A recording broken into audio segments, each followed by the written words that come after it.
and I'll be speaking to their CEO. Tonight's Great Britain is Derek Megginson, who has raised thousands of pounds for charity by cycling to all 42 of England's Anglican cathedrals. On this Jubilee weekend, I'll be joined by fashion expert Miranda Holder to talk about how the royal look has changed over the years. And I'll be discussing all of these talking points with my wonderful guests, author Laura Dodsworth and personal finance expert Jasmine Birtles. That's all to come between now and 8 o'clock. But first, some news headlines.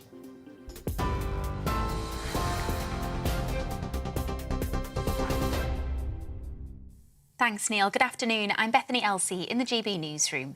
Desert Crown has won the Epsom Derby, giving trainer Sir Michael Stoute his 6th success in the race.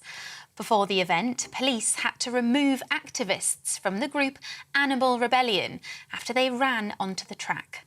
Princess Anne is representing the Queen at the Derby. Her Majesty, who's been experiencing mobility problems, watched the races on TV from Windsor Castle.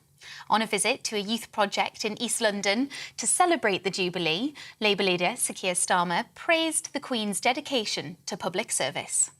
I think what it shows you is the true sort of core value of the British people, which is coming together, contributing, wanting to acknowledge and thank the Queen for what's been an incredible 70 years. Vast majority of people were there, lining the streets, just in thanks for the Queen, to show what the Queen means to them. And that was fantastic to see. All along the streets, people had come to London to celebrate and say thank you to the Queen, and that was fantastic. Well, Prince George and Princess Charlotte have made their first official visit to Wales to mark the Jubilee. They joined their parents, the Duke and Duchess of Cambridge, at Cardiff Castle to meet performers and crew involved in the Jubilee concert taking place there this afternoon. Separately, the Earl and Countess of Wessex visited Northern Ireland as part of the festivities. The royal couple joined members of the public at a 1950s-themed event. They also watched a community dance group perform a routine celebrating the last 7 decades. And final preparations are underway for the Platinum Party at the Palace this evening. As you can see here, there are huge crowds gathering outside Buckingham Palace for the open-air Jubilee concert, which is due to start at 7:30. As well as star-studded acts that people are joining Buckingham Palace to see, our royal reporter Cameron Walker told us who will be in attendance. Prince of Wales and the Duke of Cambridge are expected to pay tributes to Her Majesty the Queen at that concert tonight in front of a crowd of 22,000 people, most of which entered via a public ballot, and are very lucky indeed. We have Queen performing, Adam Lambert, Diana Ross, George Ezra and Sam Ryder, just to name a few. And speaking of Queen, another Queen, Her Majesty, is not expected to attend this evening. She pulled out of the Epsom Derby earlier this afternoon. In other news, a man who was rescued from the River Thames after police fired a taser at him is now in hospital in critical condition. Police say they were unable to safely detain the man, who was armed with a screwdriver and shouting, and that he then entered the river. Royal National Lifeboat Institution are the ones who pulled him to safety. The Met's Directorate of Professional Standards is investigating the incident. Detectives have named a man who died after being stabbed at a party in East London. Lamar Jackson, reportedly known as rapper Hypo, died after being stabbed at an event in Woodford yesterday. Emergency services received calls saying that a fight had broken out at the venue. Mr. Jackson was pronounced dead at the scene and no arrests have been made. Rail passengers in Scotland and the north of England are being warned of significant disruption to services over the bank holiday weekend due to striking workers. Members of the Rail Maritime and Transport Union at TransPennine Express have walked out in a long-running dispute over pay.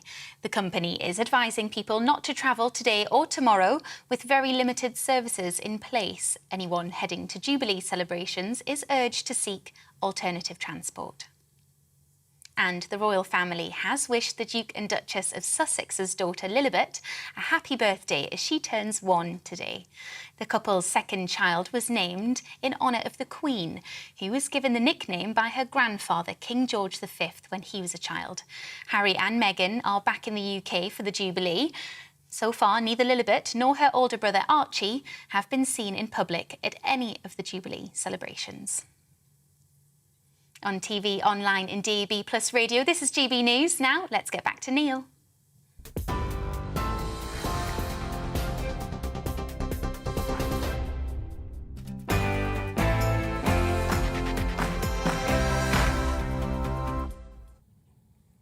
If you simply cannot understand what's happening in the country and in the world now, I might have the explanation. You may, at least until recently, have been labouring under the misapprehension that the state has your back, that those in power have your best interests at heart. Let me make it clear that I use the word state deliberately.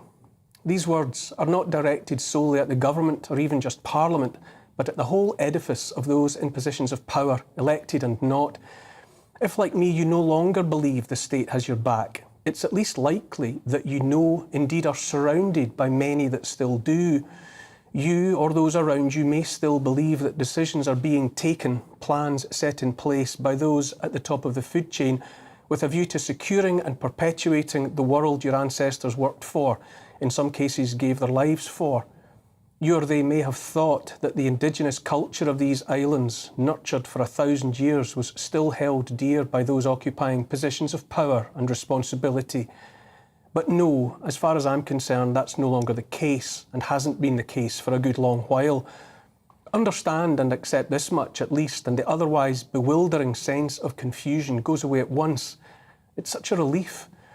So much of what's happening now, crashing economy, livelihoods destroyed, dismal care of physical and mental health, education's compromised or worse, a so-called green agenda prioritised at all costs and regardless of harms done by subsidies on bills, those subsidies that are the only, absolutely the only reason any private company ever raised a wind turbine or invested in solar panels for British skies, VAT on fuel, spiralling costs of food and essentials, deliberately destructive setting aside of farmland and discouragement of farmers and farming as an industry in a time of global food insecurity, domestic and international travel made so problematic as to be hardly worth the bother, the looming prospect of digital IDs, the rise of digital currencies instead of money, all of these troubling realities and more.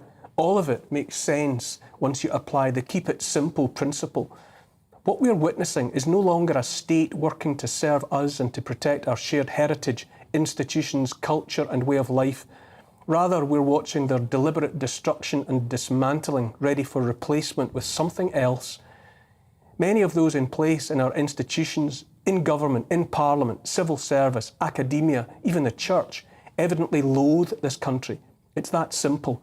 They loathe what this country has been, what to some extent at least it still is. Furthermore, they despise those who value what has been and who wish to see all of that conserved and handed on to future generations. These islands are presided over now by ideologues committed to the wholesale demolition of what has been Britain and British and its replacement with the product of some parasitic ideology shaped in their own image.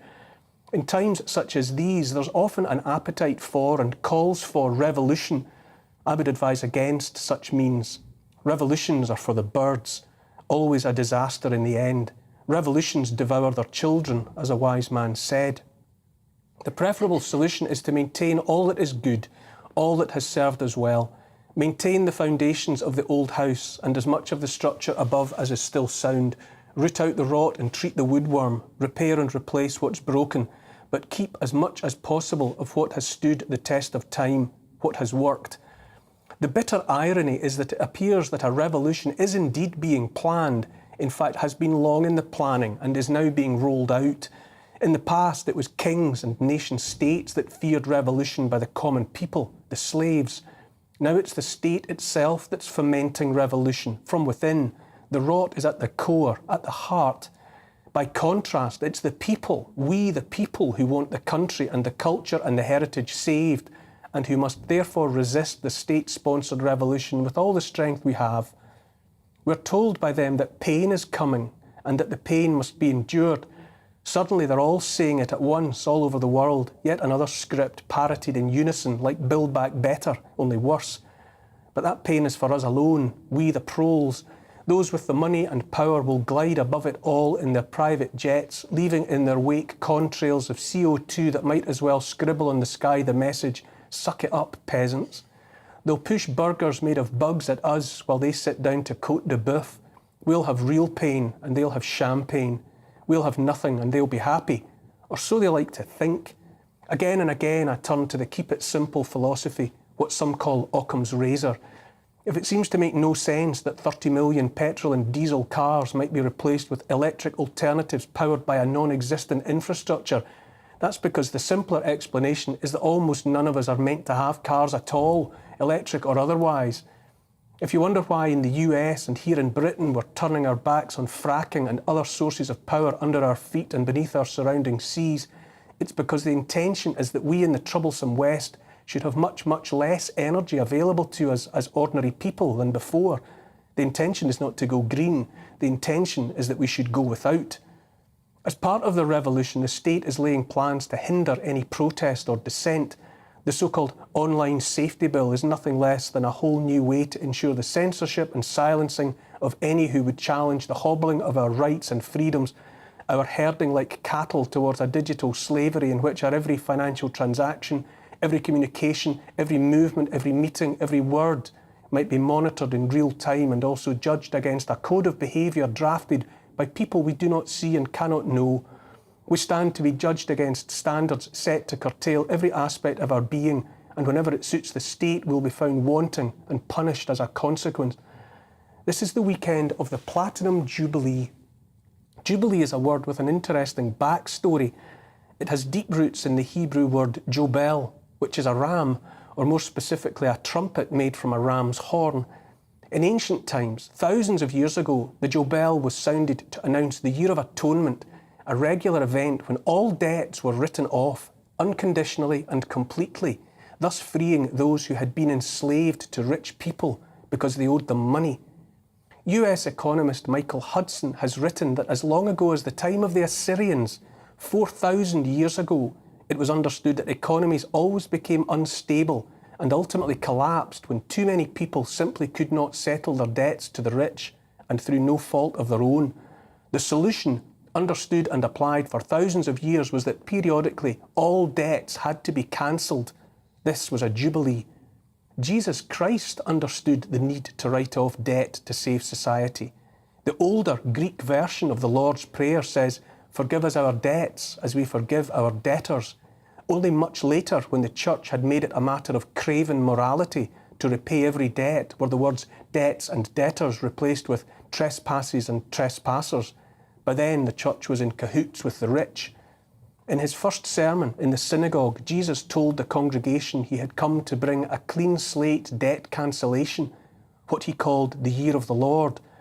This, the cancelling of otherwise unpayable debt to Rome and the Romans, was the basis of his message of hope to the downtrodden. The economic mess we're in now is not the fault of we, the little people, but of the banks and their ruinous recklessness in pursuit of obscene profit. In 2008, they got to write off their mistakes with the help of eye-watering amounts of taxpayers' money to cancel their debts. Those same banks don't want to do the same for us, though. Far from it. The bankers and the rest of the super-rich elite want to foreclose on those in debt. When that happens, the rich elite will own everything, and we will own nothing. Sound familiar? In this year of Jubilee, I would say we have a lot to learn from ancient wisdom. To remember that our ancestors knew the fight that mattered was to prevent the population falling into bondage to the elite who wanted to own everything.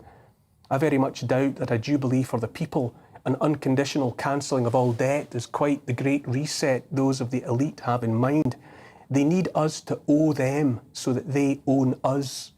Bankers always say debts must always be paid or there'll be chaos. They would say that, wouldn't they? I've said it before and I'll say it again. Just because you're paranoid doesn't mean they're not out to get you. This is the time of waking up and understanding that the state is not to be trusted, not anymore, and not for a long time. All of this is the stuff they used to call conspiracy theory. Call it as much if it blows your skirt up. I no longer care. In my book, those they call conspiracy theorists are more accurately described as the ones who saw it all coming.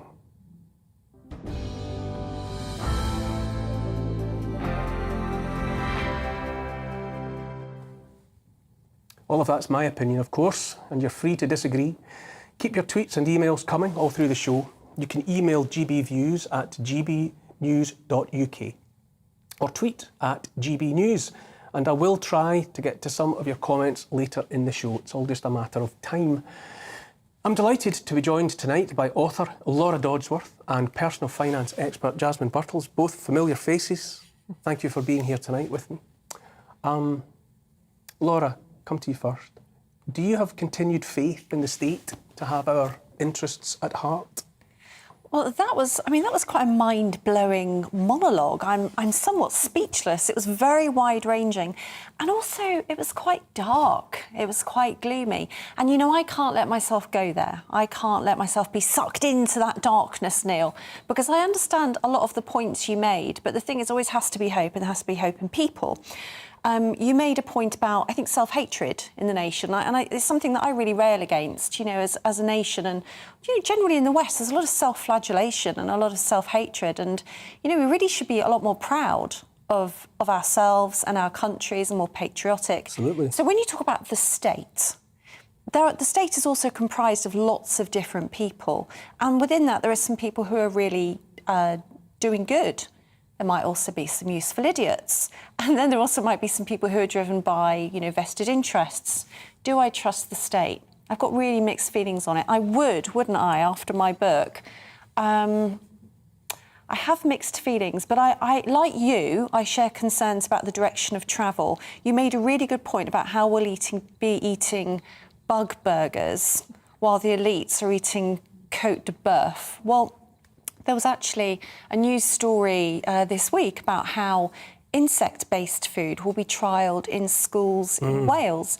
Now, I read that and I thought, this is absolutely depraved. We are, relatively speaking, a rich country. I'm sorry, but there is no excuse to give our children insects. They're in Wales, they could be eating Welsh lamb, they could be eating an omelette or some sardines or mackerel from Cornwall. I mean, there's plenty of good food in this country. And for some children who come from more deprived backgrounds, school dinners might be their best meal of the day. Yes. Are you kidding me? Giving them insects to eat? Now, there was a report that was very hastily published and unpublished last year by the government's Nudge Unit about behaviour change towards net zero goals. And one thing that it talked about was changing diet in canteens in prisons, hospitals, schools and government buildings, because that's where they have control. And there are definitely people who I think are, you know, they might be kind of utopianists. They might think they have a good agenda, but they almost don't care how they get there. But we have to say no. Everybody, there's all those parents at the Welsh schools, take your kids out of school dinners or just say no. Jasmine, I think we're on the cusp of change. Do you think so? Or is it just conspiracy theory after all? Well, I think we are. We're on the cusp of possible change. We're at a fork in the road, I think. We could go down the route that you have so ably elucidated there. We could go down the Great Reset route, or we could go down a new type of living, which I'm beginning to see is coming to fruition. There are, I mean, you've said this before, that people are waking up. There are a lot of people who are thinking, I don't want this. I don't want this Great Reset. I don't like this surveillance state, all of this. I want something different. So I think there are more and more people who are wanting to do that. What they don't have so far is something that's to focus on against the current state, as it were. An alternative. Yeah, we need proper alternatives. We need proper political alternatives. We need, if you like, an alternative society, and we need to create that. So as soon as we get that, then we really have something to go against the state with. Laura, that idea of conspiracy theory, which, you know, I'm open to, I'm not certain, obviously, about what's going on, but we hear a lot about the World Economic Forum at the moment. We hear a lot about the World Health Organization and the rest. Are we right to keep a close eye on those unelected bureaucracies, or am I imagining they have more influence than they actually do? Well, we don't know, do we? Because so much of what happens behind closed doors. I mean, also this week you've got the Bilderberg meetings, not really reported on anywhere, and they have Chatham House rules.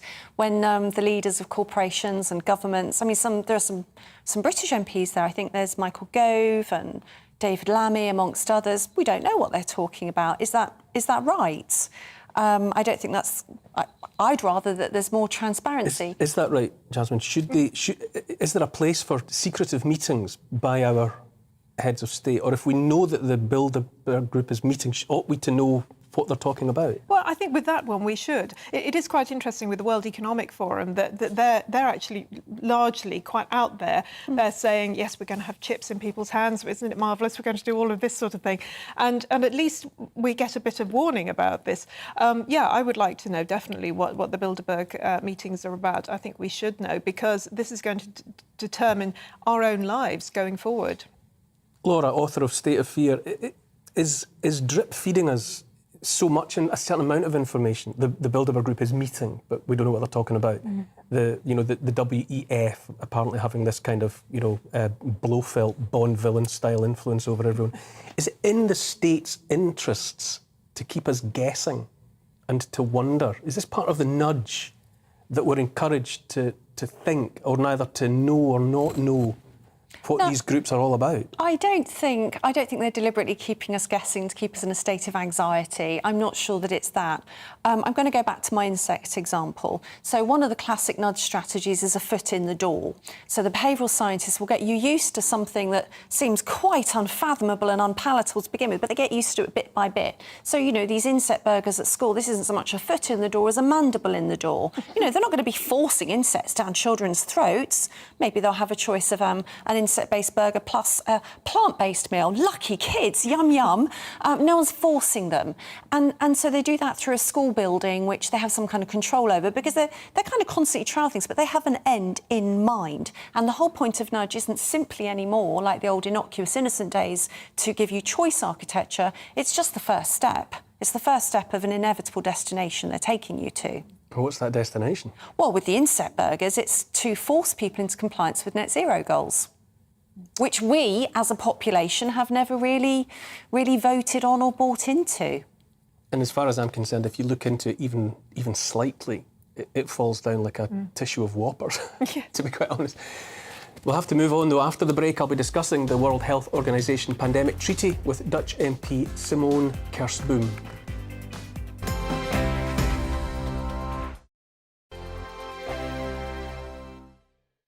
We are GB News. We're right across this great nation. On TV, on radio, on digital. Absolutely everywhere. We don't talk down to you. We embrace all voices.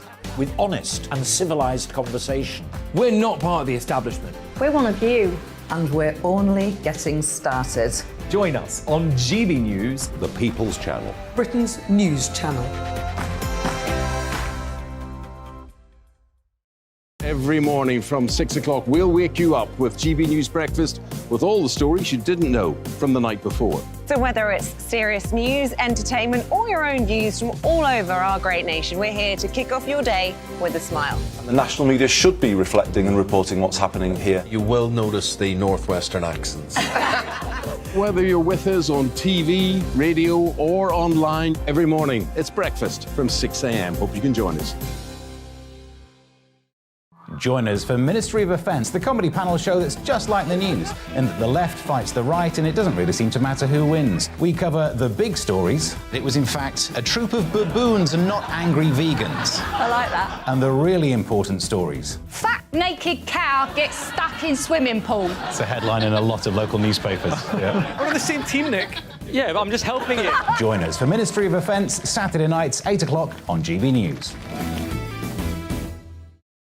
I'm Dan Wootton. Join me Monday to Thursday from 9 to 11 for the feistiest and most fun news debate on TV, where free speech reigns. I'll bring you a sharp take on the day's biggest stories, bombshell newsmaker interviews, and A-list guests. And I guarantee you, no spin, no bias, no censorship, and no reason to go to bed. That's Dan Wootton tonight, Monday to Thursdays from 9 on GB News.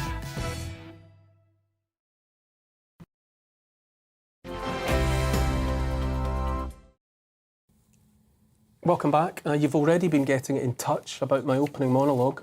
Bob says, never a truer word, Neil. Very little has been done for the national interest, i.e. the people, but we are far too late, says Bob, started by the mass sell-off of our utilities, manufacturing science and our making skills. Someone called Keith, on fire with the monologue tonight, speaking the truth that dare not be mentioned. Great stuff. So glad of your support. Now, much concern was voiced in recent weeks about proposals to hand the World Health Organization control over its 194 member nations in the event of another pandemic. Critics said proposals brought forward by the Biden administration would have set aside national sovereignty, handing the unelected, unaccountable bureaucrats of the WHO the powers to unilaterally declare pandemics and other emergencies, and to have the final say on regulations to be applied within countries, including lockdowns, mandatory vaccinations and the rest. At a summit in Geneva last month, the proposed amendments were vetoed by a majority of member states, but those opposed to the very notion of centralising so much power in the hands of faceless bureaucrats say that while a battle was won, the greater war goes on. Joining me now is Dutch politician Simone Kersboom, who has been among those speaking out against the WHO's attempted power grab. Good evening, Simone. Thank you for joining me. Hi, good evening, Neil. Thank you so much for having me. What has the COVID crisis taught you about international organisations like the UN, the World Trade Organization, European Court of Human Rights, the WHO? Well, to be quite frank, Neil, it has made it more clear than ever before that these organizations are not performing the function with which they were once called into being.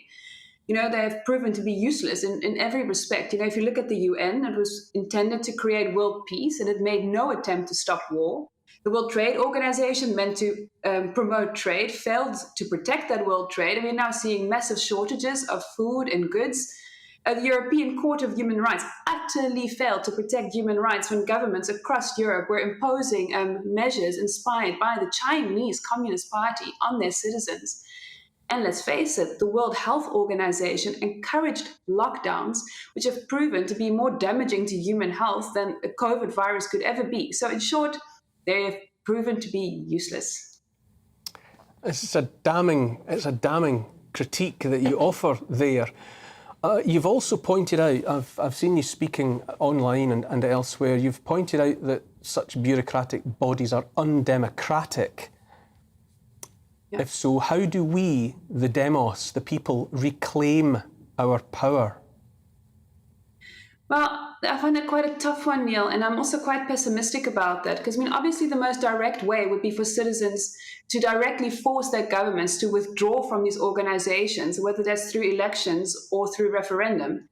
But I think it's unlikely. These organizations have managed to position themselves as unmissable in our societies. We have been indoctrinated to believe that the UN promotes peace, that the EU promotes peace.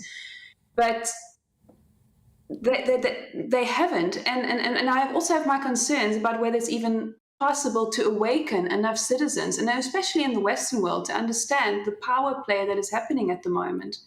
I think for as long as things are going well enough for a lot of people, it is difficult to break through the indoctrination of the media, which is pushing these government narratives. Then on the positive side, I do want to say that there's also this idea of using your own energy, the freedom that we still have, and our creativity to build our own institutions and, your own parallel society, as it were. I think the vaccine discrimination that we saw during COVID has made us aware of the importance of not being dependent on state institutions. And it's about building a network of freedom-loving people who can form new supportive communities. Mm-hmm. This is a line of thinking that I hear more and more. This idea that the institutions that we've taken for granted for generations, that we have to turn our back on them and find alternatives to them rather than seeking to fix what's there. But I'm obligated, to give the devil his due, as it were, or to suggest perhaps that some people would say that we're worrying over nothing. That what are the chances of all of these countries actually agreeing to surrender control, to compromise national sovereignty? You know, how could there be an agreement, for example, that involves Russia at the moment? And would America seriously sign the same document as China? Are we overplaying for them the possible authority of groups like the WHO, the WTO, the UN?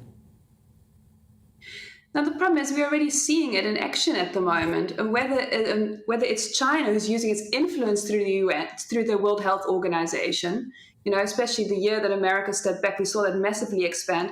We don't even need these treaties for countries across the world to already implement similar COVID strategies.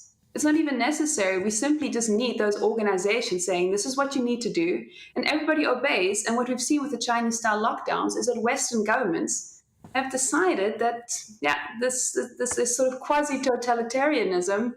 It sort of suits their agendas, because not only is it now going to be about pandemics, about viruses, we're also going to be seeing this when it comes to climate change. You know, I believe in South Australia, they're already experimenting with this. We're seeing a social credit system being experimented with in Italy.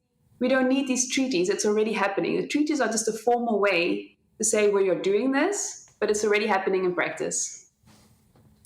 To go back to your earlier point about alternative societies, is that realistic? Is that a pipe dream, or are there enough people? Are there a large enough proportions of populations in enough countries that it becomes practical to consider alternative societies?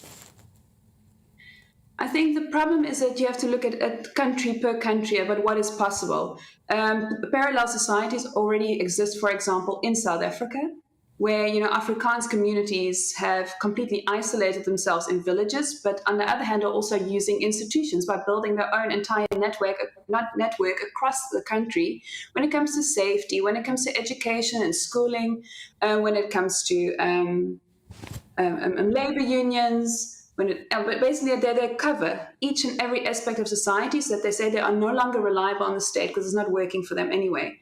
In Europe, I think that will be a lot tougher because we have incredibly strong states that control every aspect of our lives. But I think the communities are growing, and you're seeing a lot of initiatives in the Netherlands as well, where people are trying to build up alternative networks. So an idea of a parallel society doesn't necessarily need to be physical. It can be through a network of like-minded people. And like I said, COVID has shown us that communities can be built, again, but on the idea of freedom-loving people who want to support one another. But it requires that people roll up their sleeves and really are willing to contribute to those societies, because you have to build it up from scratch, and that asks for a lot of sacrifice. Is there support for your position, for example, among your colleagues and among the Dutch population? Well, amongst my colleagues... Oh, we've lost Simone. At the moment, I'll come to you, Jasmine. Listening to Simone there, alternative societies, is that a practical solution? Honestly, I think it's the only practical solution. I mean, you will know, history has shown that those that create a viable alternative society are the ones who win. I'm thinking, for example, Václav Havel, who became president of Czech Republic. Now, during when it was Czechoslovakia, when they had this huge, as he called it, the mega machinery, absolutely on the public. He and his friends, they created actually an alternative society. So when they had the Velvet Revolution, they were able to move. Oh, here it is. Here's the new society. I think we've got Simone back. I think our connection's been re-established. Hello again. I don't know if you were able to hear my panellist Jasmine Birtles there saying that making the example of Václav Havel and the Velvet Revolution, that there have been real-time historical precedents for establishing alternatives that, small though they might be, attract people. Yes. And make the difference, small though they might be. No, absolutely. And like I said, I constantly go back to the example of South Africa. I've seen that people can make this happen, but it does require a lot of sacrifice. But once again, like I said, the problem in Europe is we've got incredibly strong states. In the Netherlands specifically, we don't actually have a lot of space. Every centimeter of life is regulated by some kind of legislation. But we have to try and at least establish institutions. My political party, we're starting with an organization that is going to start up our own schools. We're already making those moves towards a parallel society because we have realized that we need to operate outside of the boundaries of the state. Because, the state is also becoming more involved in education. I believe one of your panelists was also speaking about that, about how the state is going to control what we eat and influence our children through that way, to roll out all these agendas set up by supranational organizations. And that's why build your own institutions. I think that is absolutely the way to go in the future, as we are seeing all these agendas being rolled out. Simone, I'm running out of time with you. I just want to say, though, that I find your ideas intriguing and ultimately inspiring, optimistic. As they have always said, from tiny acorns do mighty oak trees grow. And all it takes is the commitment of a few to start something that can flourish. So thank you very much for your time this evening, and I hope we'll speak again. Yes, thank you so much, Neil. I absolutely agree. Let's keep that positivity at least alive. Good. Thank you. Moving on, after the break, it's time to meet this week's Great Britain. And I'm delighted to be welcoming Derek Megginson, who has spent 9 months cycling to all 42 Anglican cathedrals in England, raising money for a rehabilitation charity in Hull.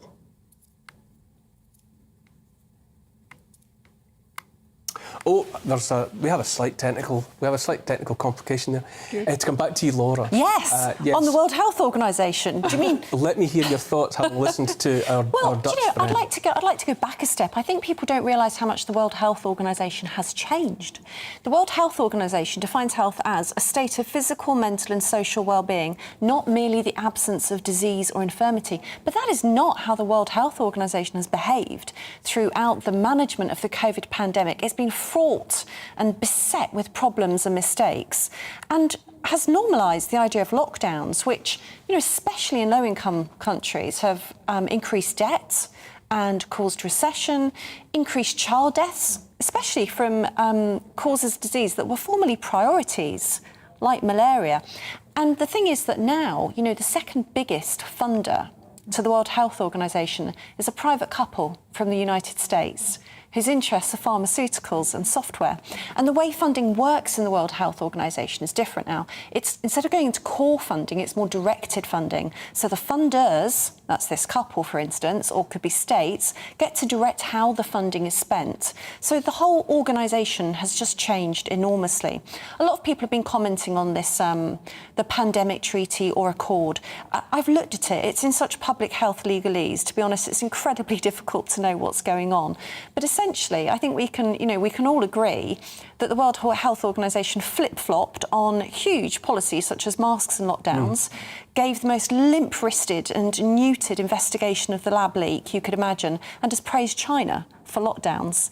This isn't an organisation that we want to give more power to, surely, going forward. At the very least, I would say that we have to always be in a position where we are entitled to and empowered to ask questions of organisations that, even if only notionally, seek to have influence, if not control, over our lives. I'm sorry, Jasmine, I'm going to have to go for that break that didn't quite happen before, but after that break, it will be time to meet our Great Britain. We'll be back in a few minutes.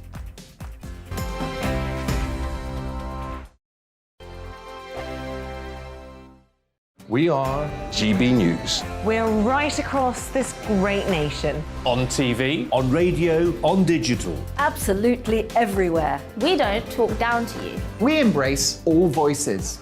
With honest and civilised conversation. We're not part of the establishment. We're one of you. And we're only getting started. Join us on GB News, the People's Channel. Britain's news channel. Every morning from 6 o'clock, we'll wake you up with GB News Breakfast with all the stories you didn't know from the night before. So whether it's serious news, entertainment, or your own views from all over our great nation, we're here to kick off your day with a smile. And the national media should be reflecting and reporting what's happening here. You will notice the northwestern accents. Whether you're with us on TV, radio, or online, every morning, it's breakfast from 6 a.m. Hope you can join us.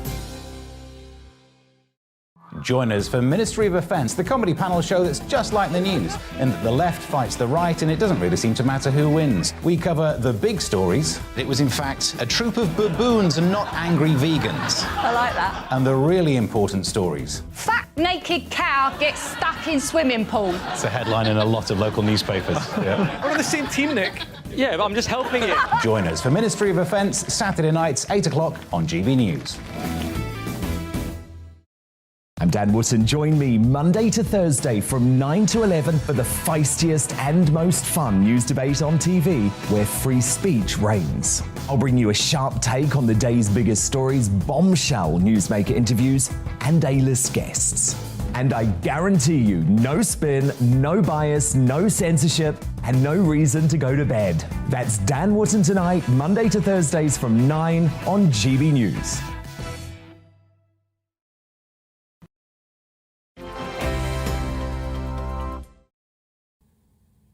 Welcome back. An East Yorkshireman has raised thousands of pounds for a drugs rehab centre by cycling to all 42 of England's Anglican cathedrals. Derek Megginson, who is 78 years old and from Driffield, completed his 1,500-plus mile marathon last week when he made it back to his starting point at Hull Minster. Now the Bridges Centre in Hull, a lifeline for families over the years, is more than £5,000 better off, and Derek is with me now. Hello, Derek. Good evening. I felt duty bound to mention your age, but somehow in this day and age, I do wonder to myself, what relevance does your age actually have? It was clearly not part of your thinking when it came to embarking upon this project. Well, age is only a series of numbers, isn't it? If you're feeling well enough to do things and are able to do things physically, I would feel very bad if I didn't do everything that my health allows me to do. And I always feel that if I wasn't as lucky to be as healthy as I am at this age, I would be very upset to see people who were healthy not making use of their health. Well said, well said. Now, to get to the practicalities of what you've just undertaken, how long did it take to complete your round trip of 42 cathedrals? About 45 days. I didn't manage a cathedral every day, but normally I got one. Well, as I say, 42 cathedrals plus a minster in 45 days. In the series, I didn't do it non-stop. I did it over a few months, taking about 5 or 6 cathedrals at a time. What was your inspiration? It's not perhaps a route or an idea that would come readily to everyone's mind. Why did you decide to make the cathedrals the stepping stones of your journey? Well, like a lot of things that happens in your life, it happens by chance.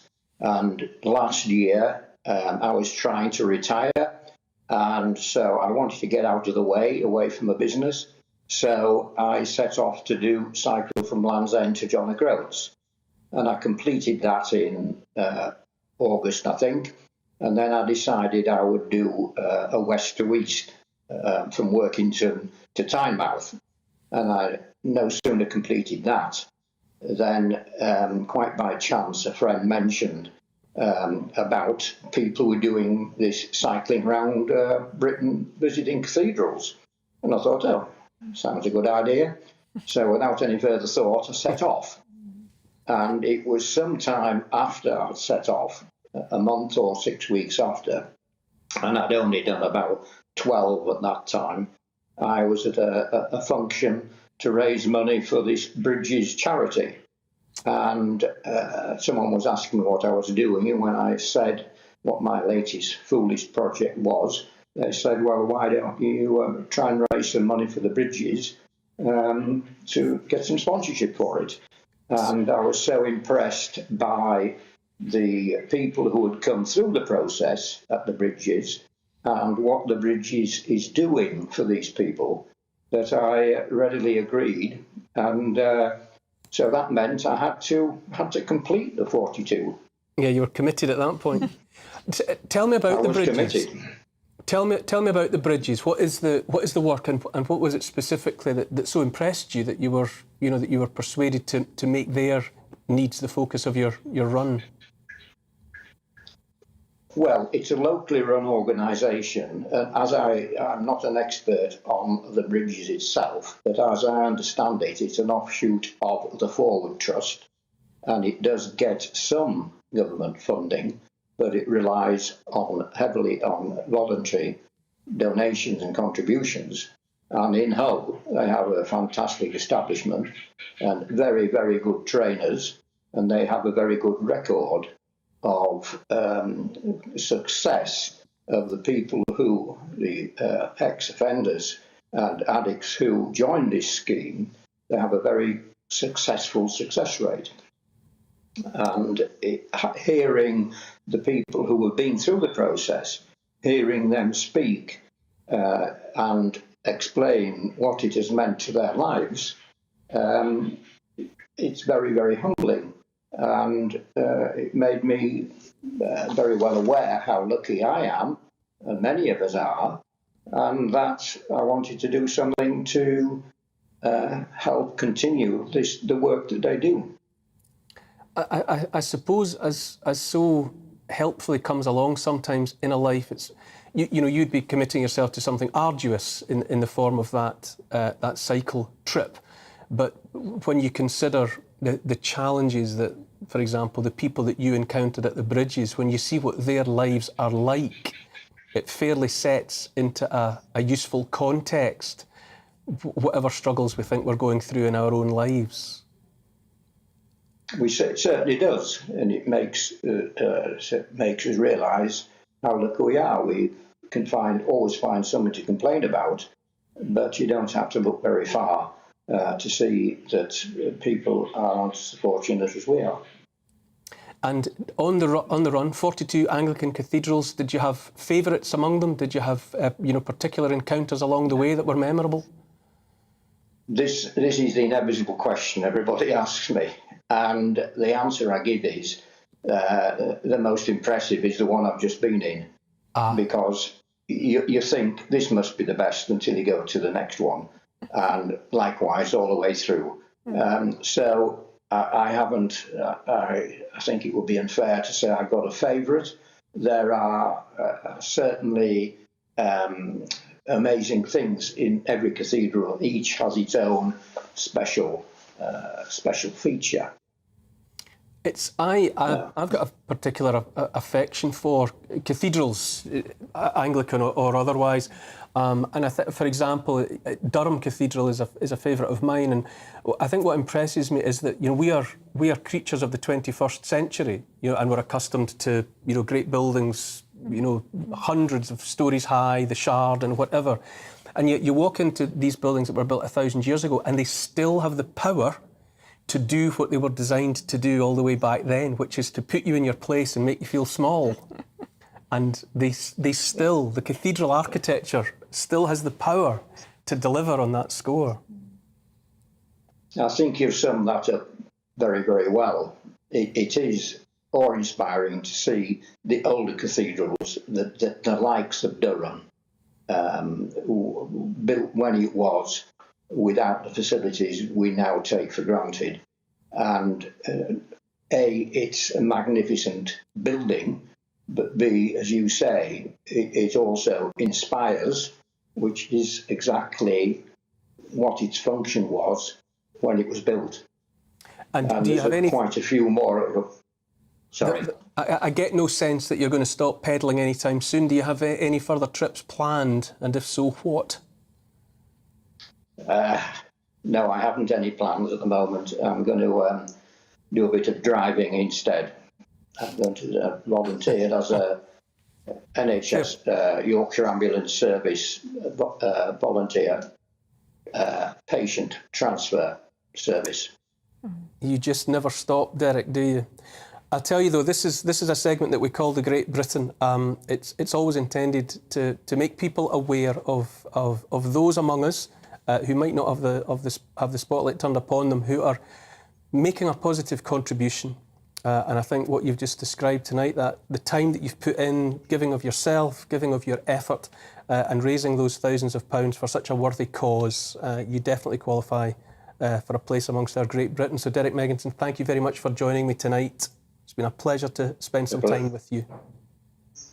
Likewise, thank you very much. Thank you.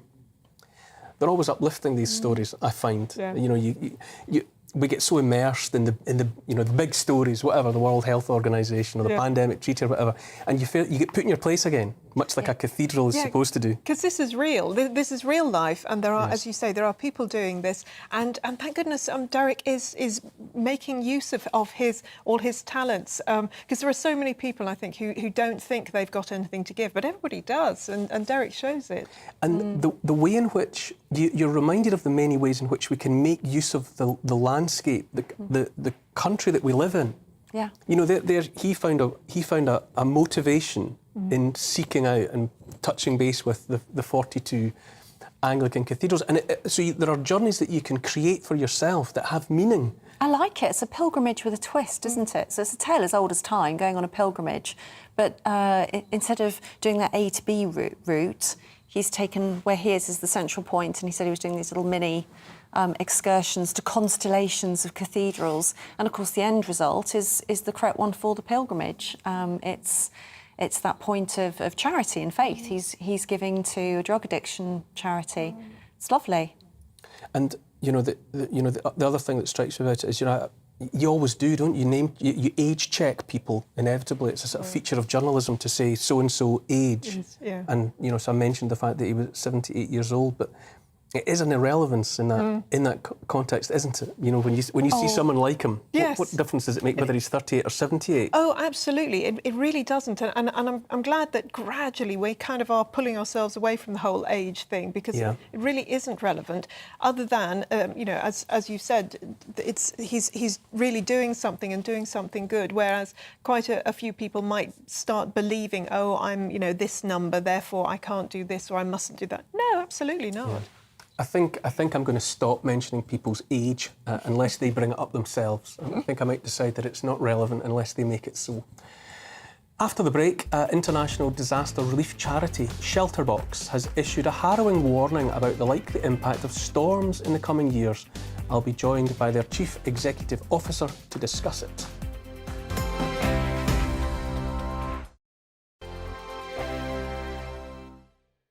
We are GB News. We're right across this great nation. On TV, on radio, on digital. Absolutely everywhere. We don't talk down to you. We embrace all voices. With honest and civilised conversation. We're not part of the establishment. We're one of you. And we're only getting started. Join us on GB News, The People's Channel. Britain's news channel. Every morning from 6 o'clock, we'll wake you up with GB News Breakfast with all the stories you didn't know from the night before. So whether it's serious news, entertainment, or your own views from all over our great nation, we're here to kick off your day with a smile. And the national media should be reflecting and reporting what's happening here. You will notice the northwestern accents. Whether you're with us on TV, radio, or online, every morning, it's breakfast from 6 a.m. Hope you can join us. Join us for Ministry of Offence, the comedy panel show that's just like the news, in that the left fights the right and it doesn't really seem to matter who wins. We cover the big stories. It was in fact a troop of baboons and not angry vegans. I like that. And the really important stories. Fat naked cow gets stuck in swimming pool. It's a headline in a lot of local newspapers. Yeah. We're on the same team, Nick. Yeah, but I'm just helping you. Join us for Ministry of Offence, Saturday nights, 8 o'clock on GB News. I'm I'm Dan Wootton. Join me Monday to Thursday from 9 to 11 for the feistiest and most fun news debate on TV, where free speech reigns. I'll bring you a sharp take on the day's biggest stories, bombshell newsmaker interviews, and A-list guests. And I guarantee you, no spin, no bias, no censorship, and no reason to go to bed. That's Dan Wootton Tonight, Monday to Thursdays from 9 on GB News.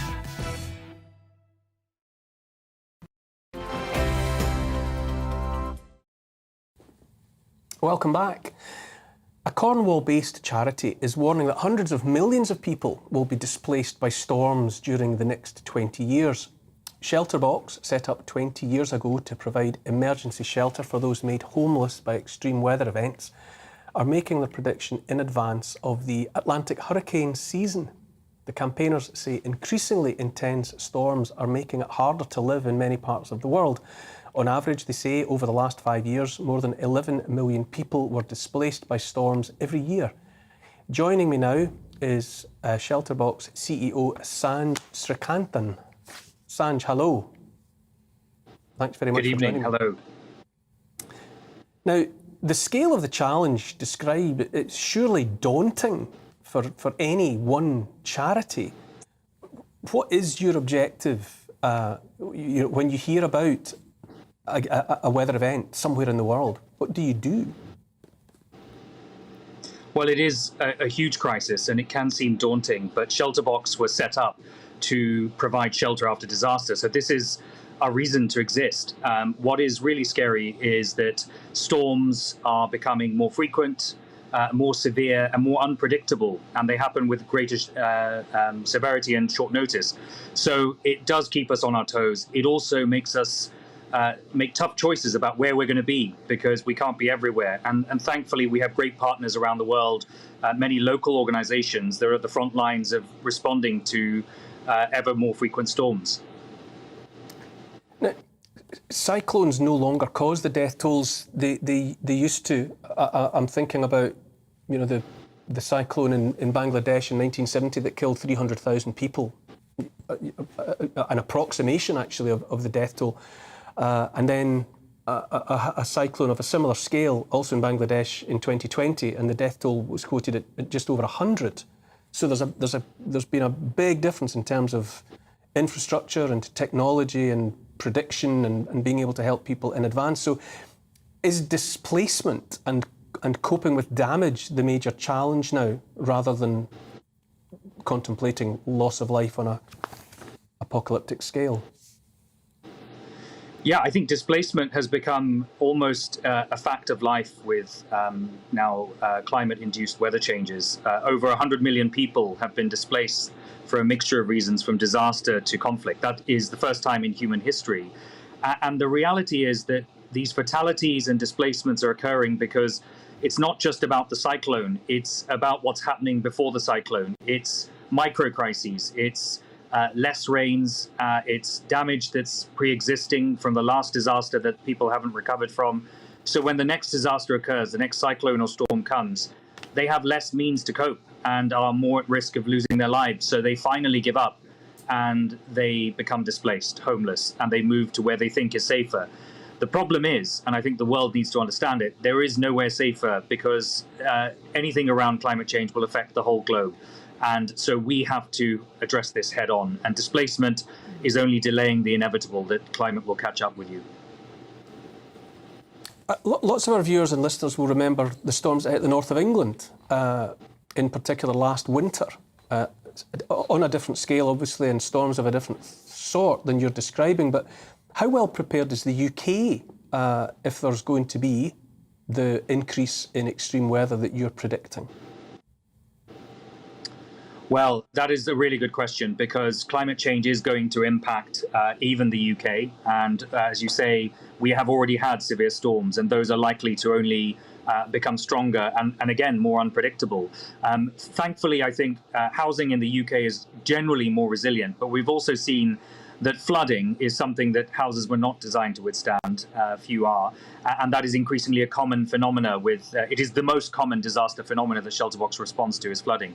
And we are likely to see more severe flooding in unlikely areas of the UK that previously haven't seen that. So for us, this is not just a crisis in the places where Shelterbox normally works in Africa and Asia, Latin America and Caribbean. It may well come to our doorstep as well, and that's something we all need to be prepared for. What is it specifically that Shelterbox do? You know, when you turn up, when your operatives, when your people turn up in a location, what is the USP, I suppose, of Shelterbox? Well, the thing that makes of common need, I think, for people displaced by disaster is they've lost their home. That's the first thing. And when Shelterbox was formed 22 years ago, we realized that shelter is the thing that's often overlooked. People provide them food and water, but they assume they'll find some shelter solution, and that's rarely the case. So our solution was simple. In a box, we include the essentials for shelter. It's the tent or the tarpaulin. It's the household items so you can cook, the water filter so you can drink, considering how much of the world faces drought after disaster. It's solar lights so that you have lighting as well. It's all the things you need to survive in the weeks and sometimes months after a disaster until you can return home. And once you can do that, you can start to rebuild your life. And so much about rebuilding after disaster starts with having a roof over your head for your family. So the model has stayed similar and simple and incredibly effective and incredibly necessary in more and more places around the world. It is a truly global problem that you're seeking to make a contribution to helping with, and I can only say that I wish you all the very best of luck with your continuing endeavours. Sanj Srikanthan, CEO of Shelterbox, thank you very much for joining me this evening. Thank you. You're watching, or perhaps listening, to Neil Oliver Live. I'm here until 8 o'clock. This is GB News on TV, online and on digital radio.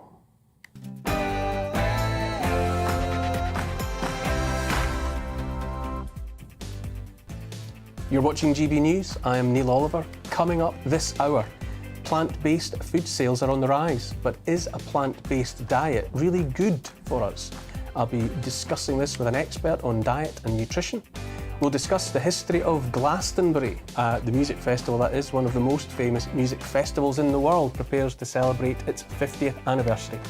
And we'll be rounding off Jubilee Saturday by taking a look at royal fashion over the years, as if I know much about royal fashion over the years. I'll be doing my best with celebrity fashion stylist Miranda Holder. That's all to come between me and 8 p.m. But first, here's the news headlines with Bethany Elsey.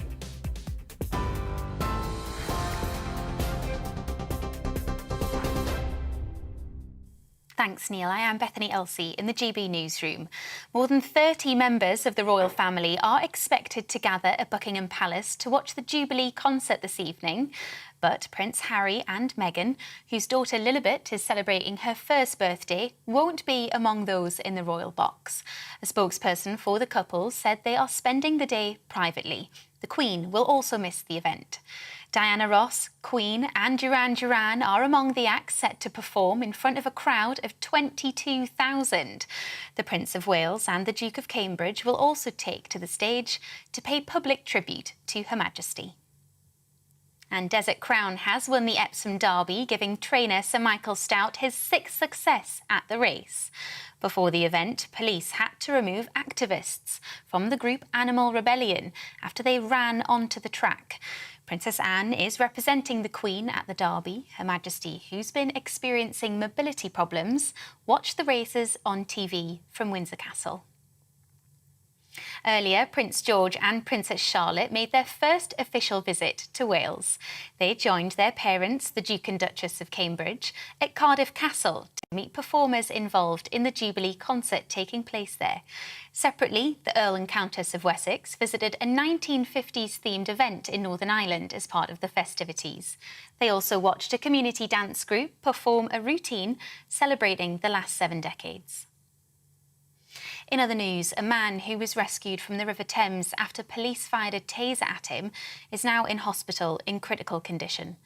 Police say they were unable to safely detain the man, who was armed with a screwdriver and shouting, and that he then entered the river.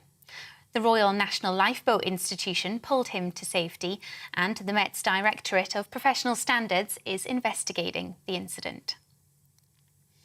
Travel disruption at UK airports that has marred families' hopes of travelling abroad during the half-term has continued today as EasyJet cancelled at least 20 flights.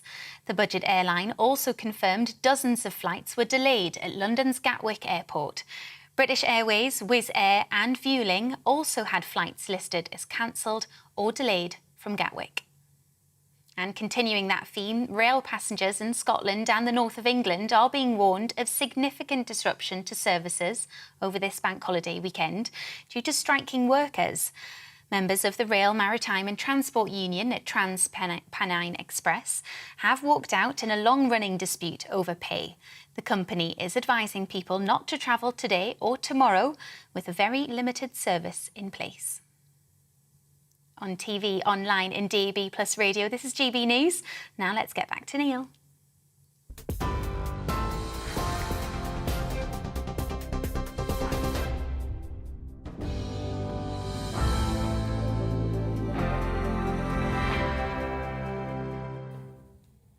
Thanks for all that, Bethany. Now, how have you been enjoying the festivities at this Jubilee weekend? I think it's fair to say the turnout has been fantastic. People from all over the world coming together to celebrate Her Majesty the Queen's 70-year reign. Platinum Jubilee celebrations are taking place all over the country this weekend, including in Cornwall. But what makes the Cornish so patriotic? We sent our South West of England reporter Jeff Moody to find out. They came for the Queen and they came for the sunshine. 140,000 of them heading west for the extended break, giving the Cornish economy a shot in the arm worth £60 million. But for the people of Cornwall, the Jubilee isn't just about making money, it's personal. It is very much a royalistic county. I mean, the Duke of Cornwall is the next king, and then William will then become Duke of Cornwall, which is, I mean, from a tourist board perspective, gives you lots of overseas coverage. Camilla is obviously Duchess of Cornwall, so we are very much royal. The Duchy owns quite a bit of Cornwall, and in fact he actually owns most of the beach below the high water line, so you're looking at some of Prince Charles's land as we speak. Land that extends to 19,000 acres. The Cornish who live on royal land pay rent to him. They're employed by him. He's the governor. It's an association of which they're proud. Proud too of tradition. Across the county, parties in the street. Here in Falmouth, pims and cake and cups of tea. We've bathed in hot sunshine and we've made the most of it, throwing off the shackles of the past 2 years. And as the sun goes down and the beacons are lit, here at Land's End, the first beacon in the land, a sense, says the Mayor, of unity, a sense of belonging.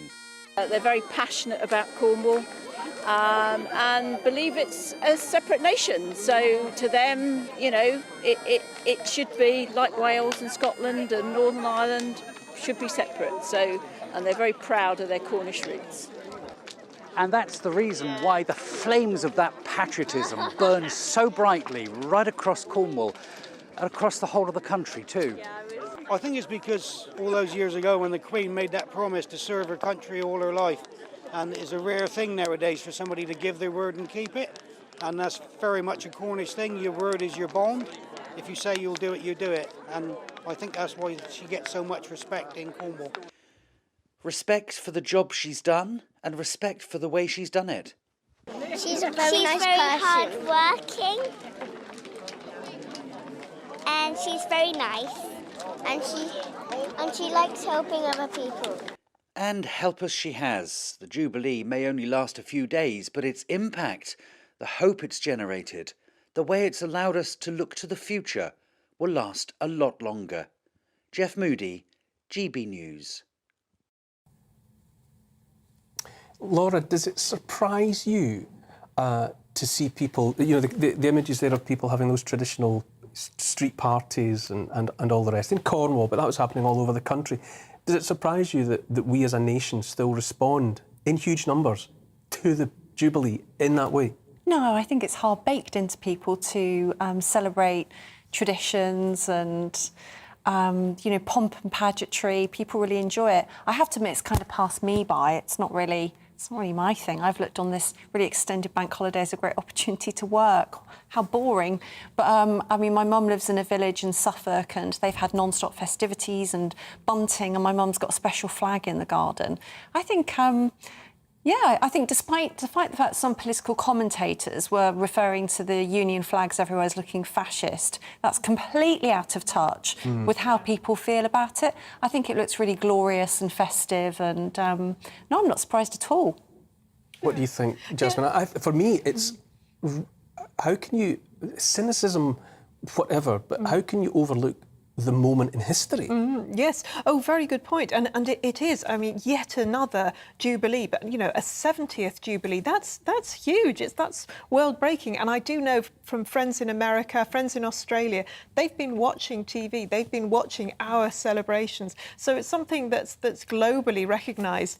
And it has given us all a lift, you know, whether you're a royalist or not, having these days off, having this fun and the opportunity to have a party. My neighbours, we're having a street party tomorrow. I've never been to a street party, so it's going to be very exciting for me to actually, let's hope the weather stays, you know. So people are really getting into it. And if you go into the shops, I mean, again, the shops and the cafes, the restaurants, they really need this money, this support, and they're getting it. People are buying all Jubilee-related products, and hey, you know, we all need it, I think. That cynicism is out there. You mentioned the fact that people looked up at the Union flags in great number and made connections to, you know, Nazi regimes in the 1930s. Bonkers. Why do you think, or will that group ever stop turning a deaf ear and a blind eye to what is right there in front of them? Which is to say, the mass of the people of the country want to celebrate Britain and Britishness in a good-hearted way, I would say, in the main. Well, you referred to self-hatred in your monologue, and I think that's it, really. People who are determined to read the worst into everything. Of course, the Union flag doesn't represent fascism. Quite the opposite. The Union flag represents the United Kingdom. And in this case, it's everywhere to celebrate the Queen and 70 years on the throne. I think there was a lot of pushback against that, and I was really pleased to see it. I certainly added my voice to it. It's outrageous to complain about Regent Street bedecked with flags and say it looks like a fascist rally. It's absolute nonsense.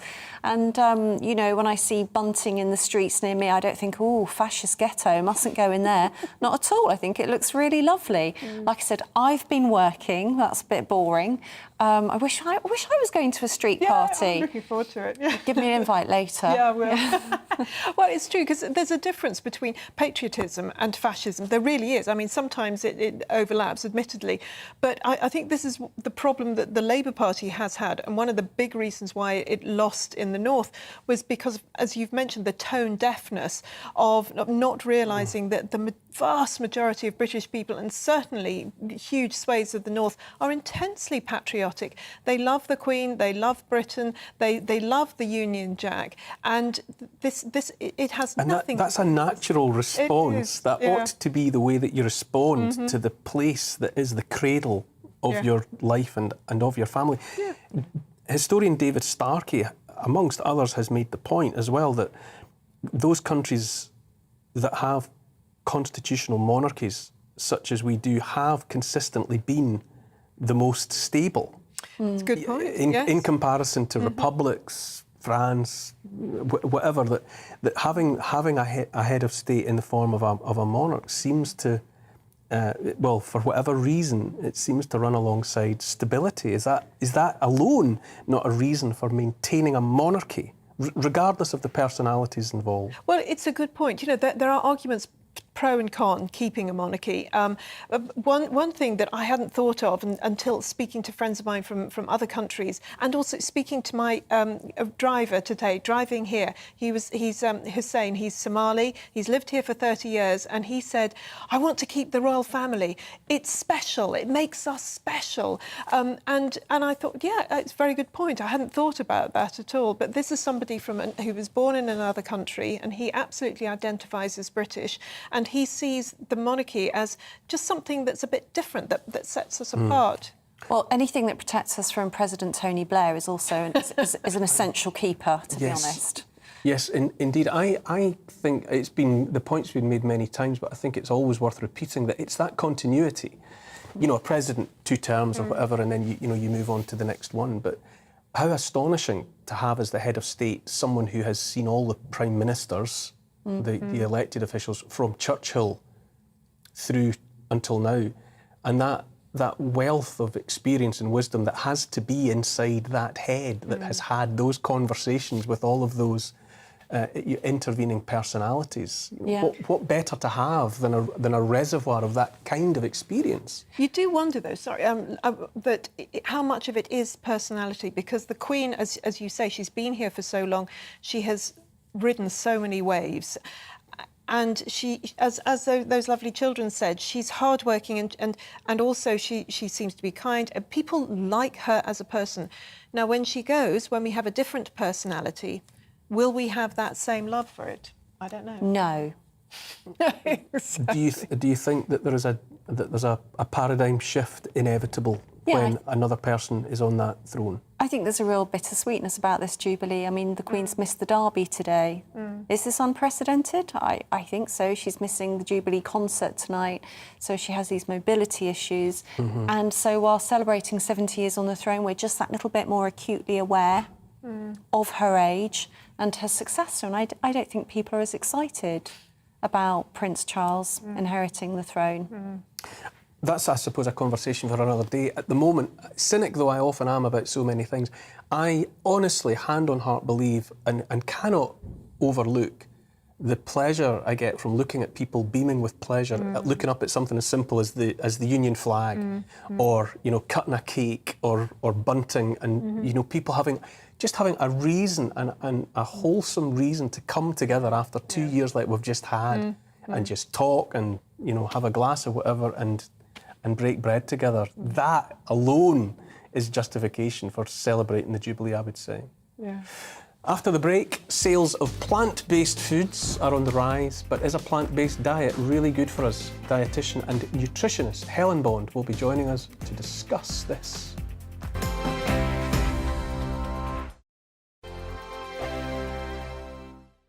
We are GB News. We're right across this great nation. On TV, On radio, on digital. Absolutely everywhere. We don't talk down to you. We embrace all voices. With honest and civilised conversation. We're not part of the establishment. We're one of you. And we're only getting started. Join us on GB News, the People's Channel. Britain's news channel. Every morning from 6 o'clock, we'll wake you up with GB News Breakfast with all the stories you didn't know from the night before. So whether it's serious news, entertainment, or your own views from all over our great nation, we're here to kick off your day with a smile. And the national media should be reflecting and reporting what's happening here. You will notice the northwestern accents. Whether you're with us on TV, radio, or online, every morning, it's breakfast from 6 a.m. Hope you can join us. Join us for Ministry of Offence, the comedy panel show that's just like the news, in that the left fights the right and it doesn't really seem to matter who wins. We cover the big stories. It was in fact a troop of baboons and not angry vegans. I like that. And the really important stories. Fat naked cow gets stuck in swimming pool. It's a headline in a lot of local newspapers. Yeah. We're on the same team, Nick. Yeah, but I'm just helping you. Join us for Ministry of Offence, Saturday nights, 8 o'clock on GB News. I'm Dan Wootton. Join me Monday to Thursday from 9 to 11 for the feistiest and most fun news debate on TV, where free speech reigns. I'll bring you a sharp take on the day's biggest stories, bombshell newsmaker interviews, and A-list guests. And I guarantee you, no spin, no bias, no censorship, and no reason to go to bed. That's Dan Wootton Tonight, Monday to Thursdays from 9 on GB News.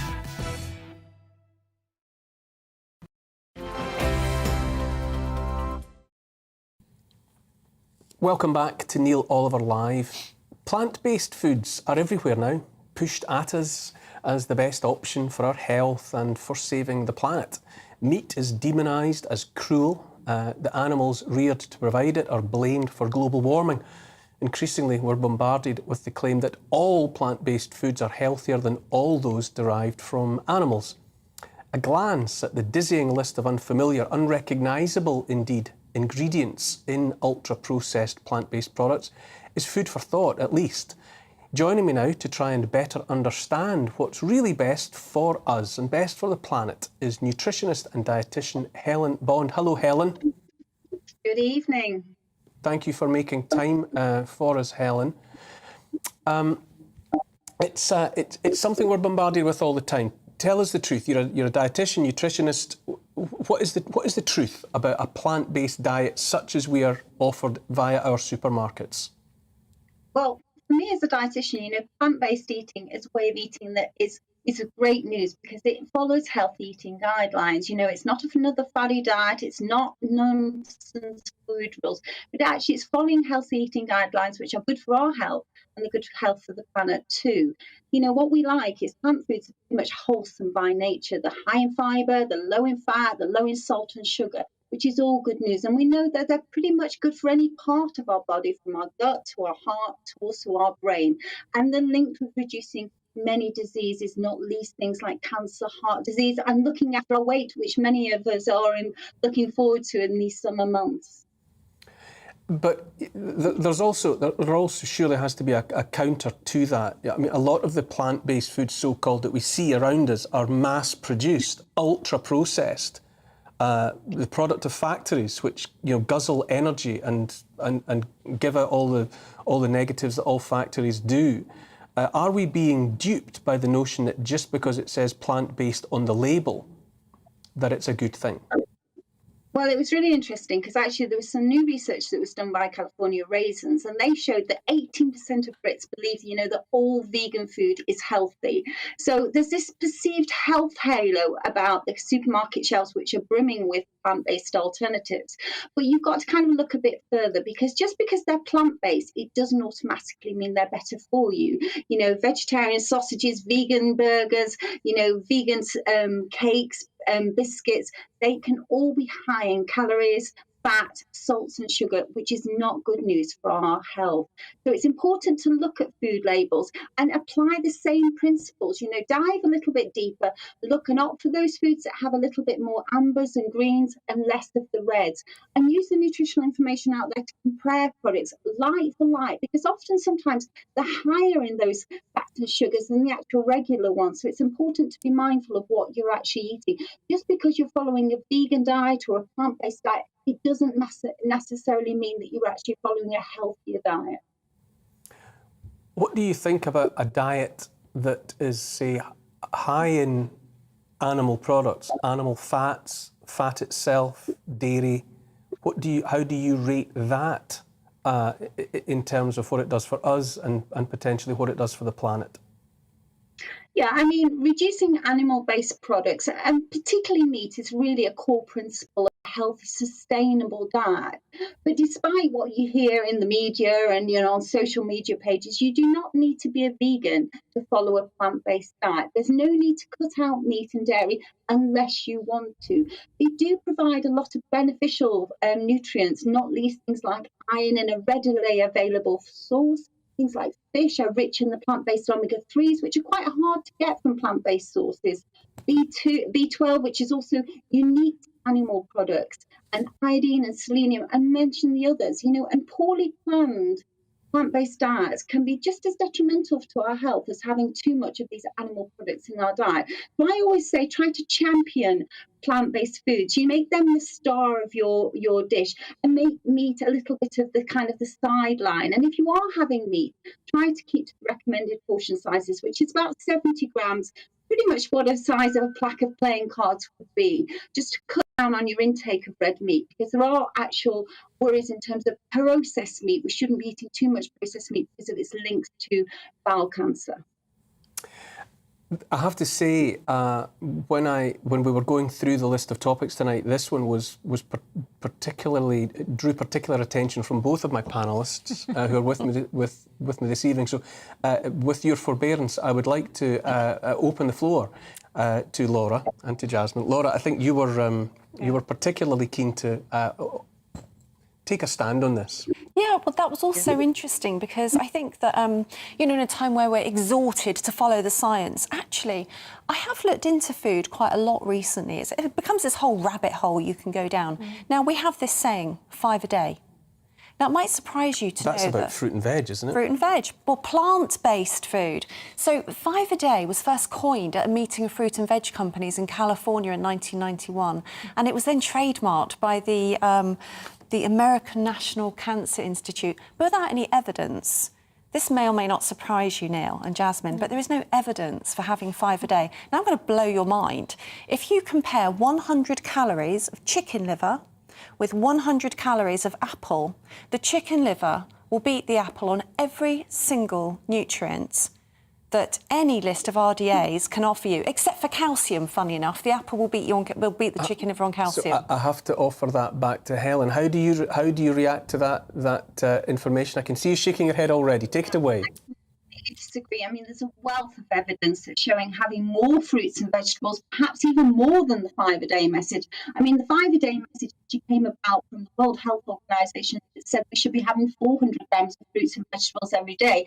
And then the UK adapted that nearly 20 years ago to say that actually that makes about 5 80-gram servings of fruits and vegetables. And why should we be having that? Because it's linked with a reduced risk of heart disease, cancer, and many other diseases. So I always say we should be eating more fruits and vegetables. As a nation, we're very much under-indexing on our fruit and vegetable consumption. 33% of adults actually only meet the 5 a day quota, and children and teenagers even less. So we've got more work to be doing. We should be encouraging more fruits and vegetables, because now it's not just 5 a day message that we should be having. We know from a gut health message, it's potentially 30 different plant foods a week which are beneficial for our health. And we're not just talking about fruits and vegetables, we're talking about all different plant foods, from whole grains to dried fruits to nuts and seeds to spices and herbs, to try and get more plant foods into our diet and reduce our meat and dairy consumption. But it's all about balance. Like I said, poorly planned plant-based diets aren't good. We need to have a balance, and a balanced approach is really important. So preparation, planning and education are absolutely key.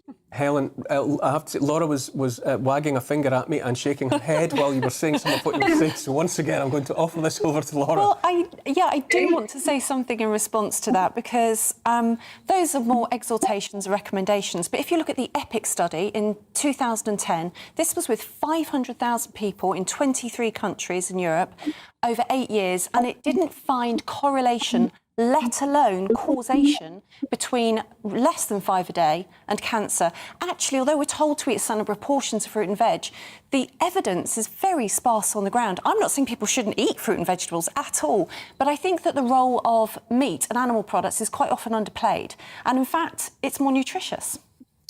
Jasmine, if I can also involve my other panellist here, Jasmine Birtles. Helen, bear with me. It's simply a very confusing time to be alive, isn't it? In so many ways. And even the food that we eat is a constant conundrum, is it not? Is. Well, I was just thinking, listening to this, I was brought up on lard. We had absolutely loads of lard. Everything was cooked in lard. And then, as I got sort of teens and older, I was told, oh, no, you should have oils. Now we're being told seed oils are shockingly bad for you. And honestly, it just seems that it goes around in circles for a few years. This is the healthy one, and then after that, the other is the healthy one. I mean, I do think, again, I wasn't just brought up on lard. I was brought up on the idea of a balanced diet. You eat a bit of everything, and ultimately, that does seem to be the healthiest way, really. Helen, I have a personal thing about eating locally. I think that's the answer. Be it meat. If the local herd is close by you, if there's fish coming if you happen to live on the coast, or the vegetables and the fruits that are being grown in the farmers' fields, for me, it surely has to be the solution to encourage, to shop and to eat that which is produced almost within sight of your house, ideally. Is that not the healthy way? Yeah. I completely agree in terms of, eating fresher ingredients and wholesome plant foods. And I think that's exactly it. There's so much misinformation out there. And nutrition is very poorly understood. People don't know what they should be eating or what they shouldn't be eating. And, there's so much within social media pages, within the news, people are confused. But I think if we do get back to basics and eat wholesome plant-based foods and a balanced diet, just like what we're saying, the old mantra of balance, it always seems quite boring, but actually it makes complete sense. Balancing within the kind of the key food groups, be that fruits and vegetables, whole grain starchy carbohydrates, protein sources including meat and fish, and also vegetable oils and alternatives, and dairy and alternatives.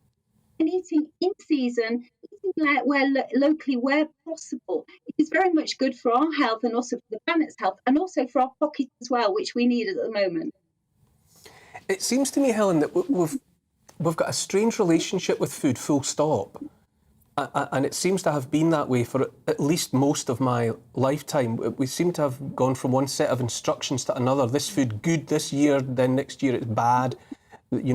High fat, low fat, all the rest of it. We seem to have a very mixed up relationship with food.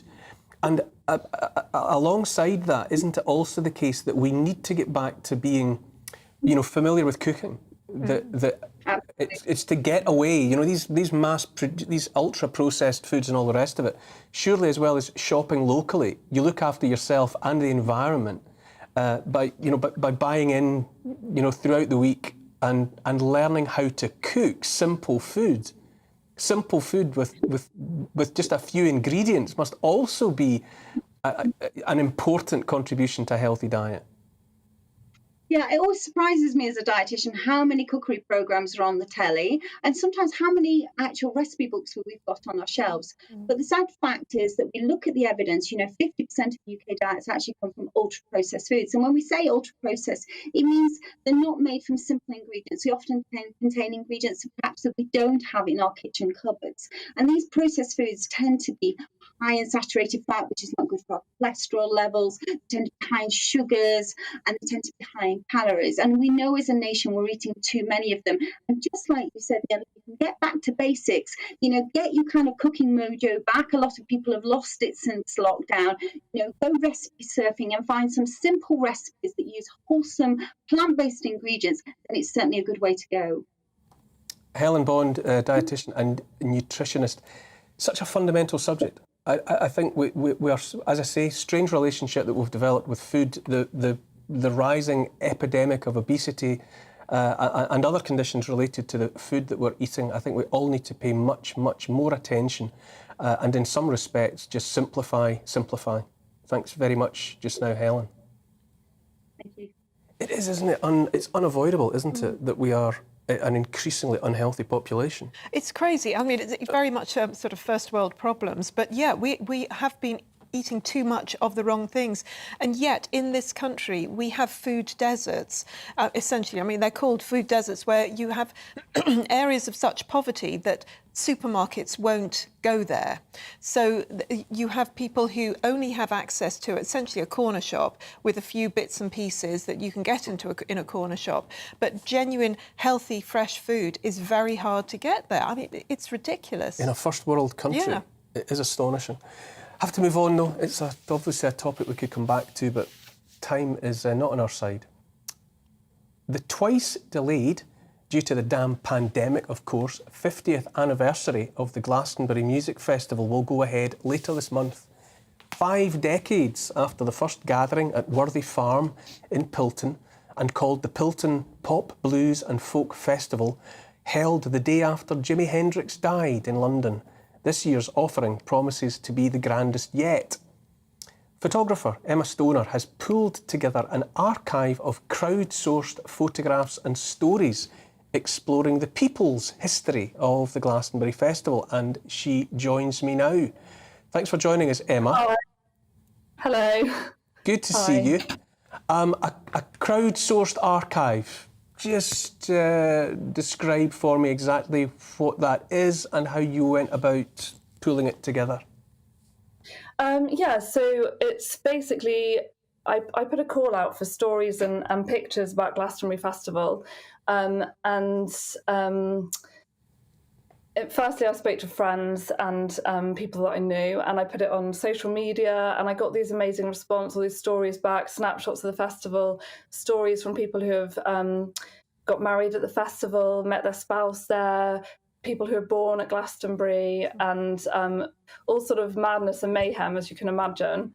It's basically like a great theatre, isn't it, of life? So, and I knew how much it meant to people because I've lived in Glastonbury and because I take pictures for the festival. And I just had this idea because I was doing an MA at the time, and we had a unit on collaboration. And I thought it would be wonderful to unearth some of these stories and pictures over the decades. And it's been really interesting. You say you live you live nearby. How many times have you actually attended the festival? I think about 5 times. Not loads. I'm not like, there's people who have been every year since like the 1970s and that kind of thing. My connection was with the town initially, and some of the history and mythology about the town brought me to the town, and through that I connected with the community, which is an extension almost of the festival. It's kind of sprung from that alternative community, really. I've been a few times. Yeah. What makes it special? Obviously there are music festivals more and more every year, it sometimes feels like, but there's clearly something unique and enduring about Glasgow. What is it? Yeah, I mean, I think, well, you've got the landscape there, which is really special. And obviously throughout the centuries, it's been a place of myths and legends and all kinds of stories in itself. And the first church was founded by Joseph of Arimathea. There's even a myth that Jesus visited Glastonbury, that kind of thing. And, you saw in Danny Boyle's Olympic ceremony that he had Glastonbury tour at the centre. So there's something which culturally goes back centuries. And then I think because the festival was established 50 years ago, it's probably one of the oldest festivals around as well. And obviously it gets great coverage from the BBC. So I think there's few reasons, and they seem to, it just attracts people, doesn't it, really? What are some of your memories, your favourite memories of Glastonbury over the years? Mine,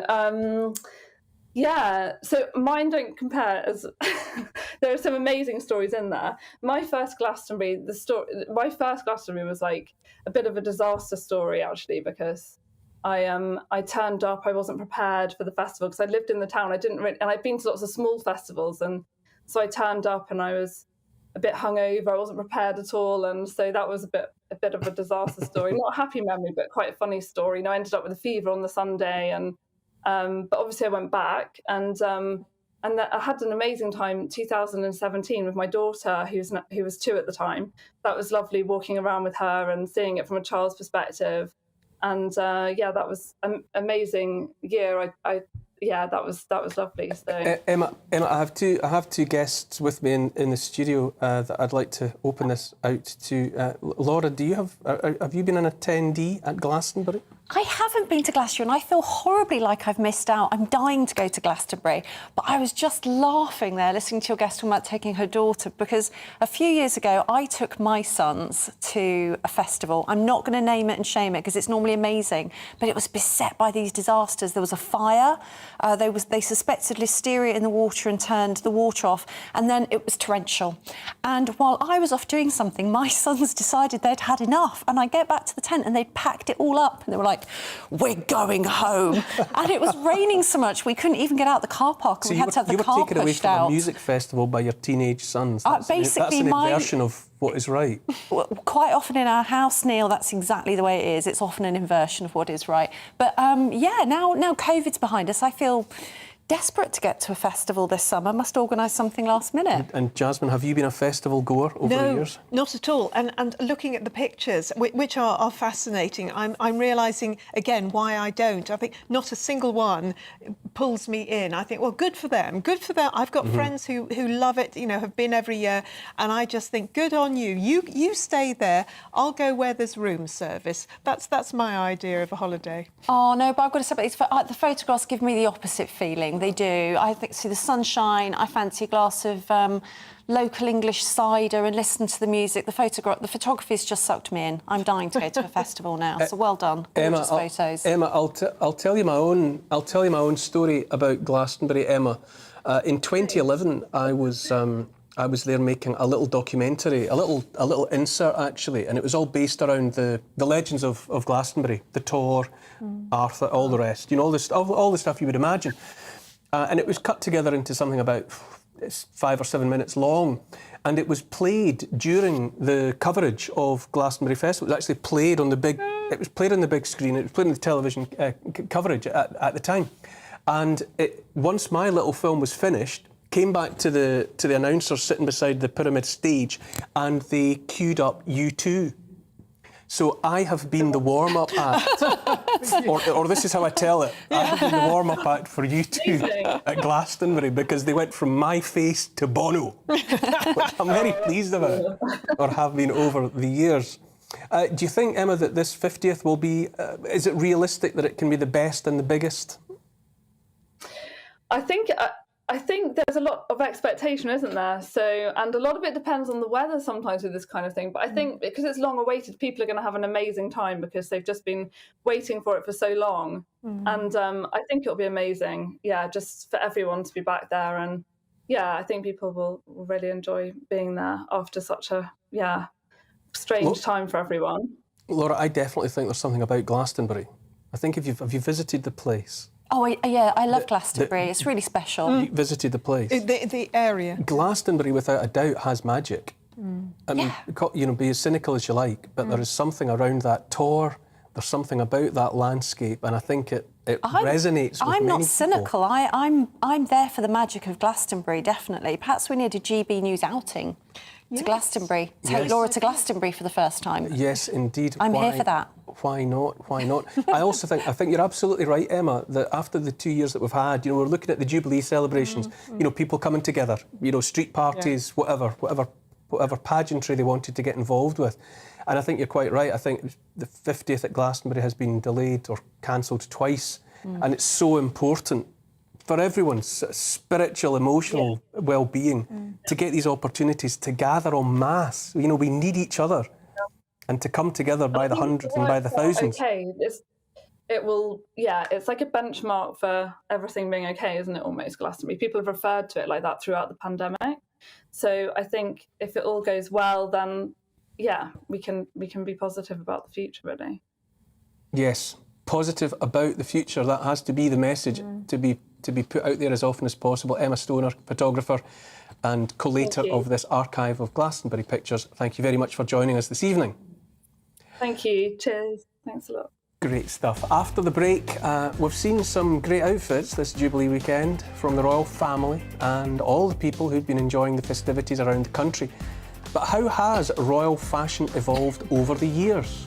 I'll be joined by celebrity fashion stylist Miranda Holder after the break.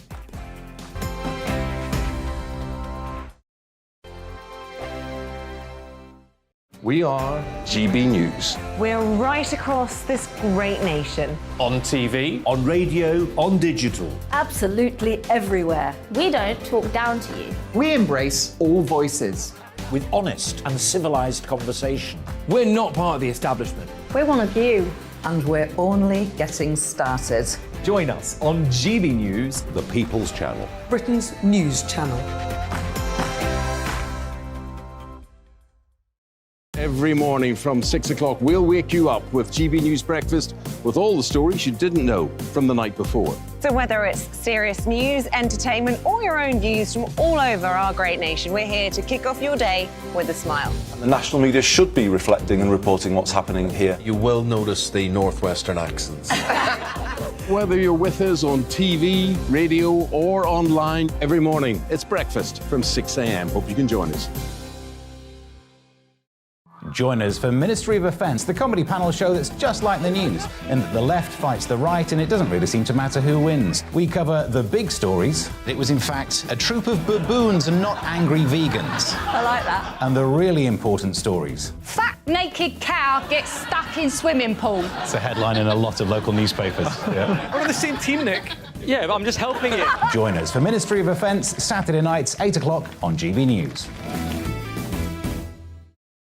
I'm Dan Wootton. Join me Monday to Thursday from 9 to 11 for the feistiest and most fun news debate on TV, where free speech reigns. I'll bring you a sharp take on the day's biggest stories, bombshell newsmaker interviews, and A-list guests. And I guarantee you, no spin, no bias, no censorship, and no reason to go to bed. That's Dan Wootton Tonight, Monday to Thursdays from 9 on GB News.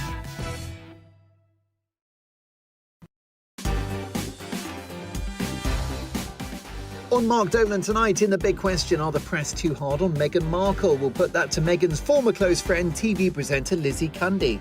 Reacting to the big stories of the day, my all-star panel, Olympic hero Chris Akabusi, journalist Connor Tomlinson, and live in the studio all the way from the US, royal journalist Kinsey Schofield.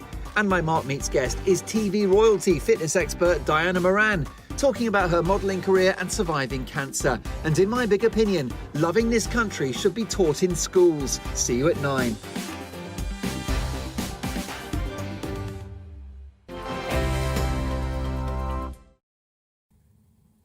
Loving this country should be taught in schools. You're quite right, Mark. I back that 100%. So welcome back to Neil Oliver Live. The Jubilee festivities have once again turned a spotlight on royal fashion.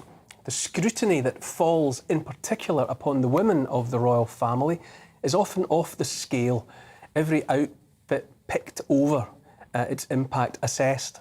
Joining me to contemplate who got it right and who perhaps missed the target is fashion stylist Miranda Holder, looking spectacular.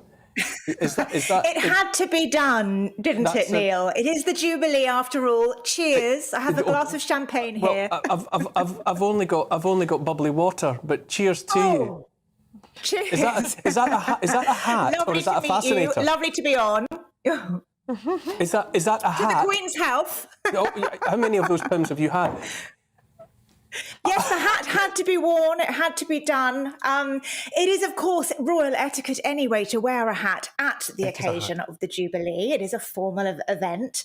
So I thought I would join in, and I've got lots to share with you about royal etiquette if you would like to know about that shortly. Who among the royals on display this weekend has got it right in the fashion stakes? Oh, that's a wonderful question. The fashion has been absolutely fascinating this weekend. I have loved every moment.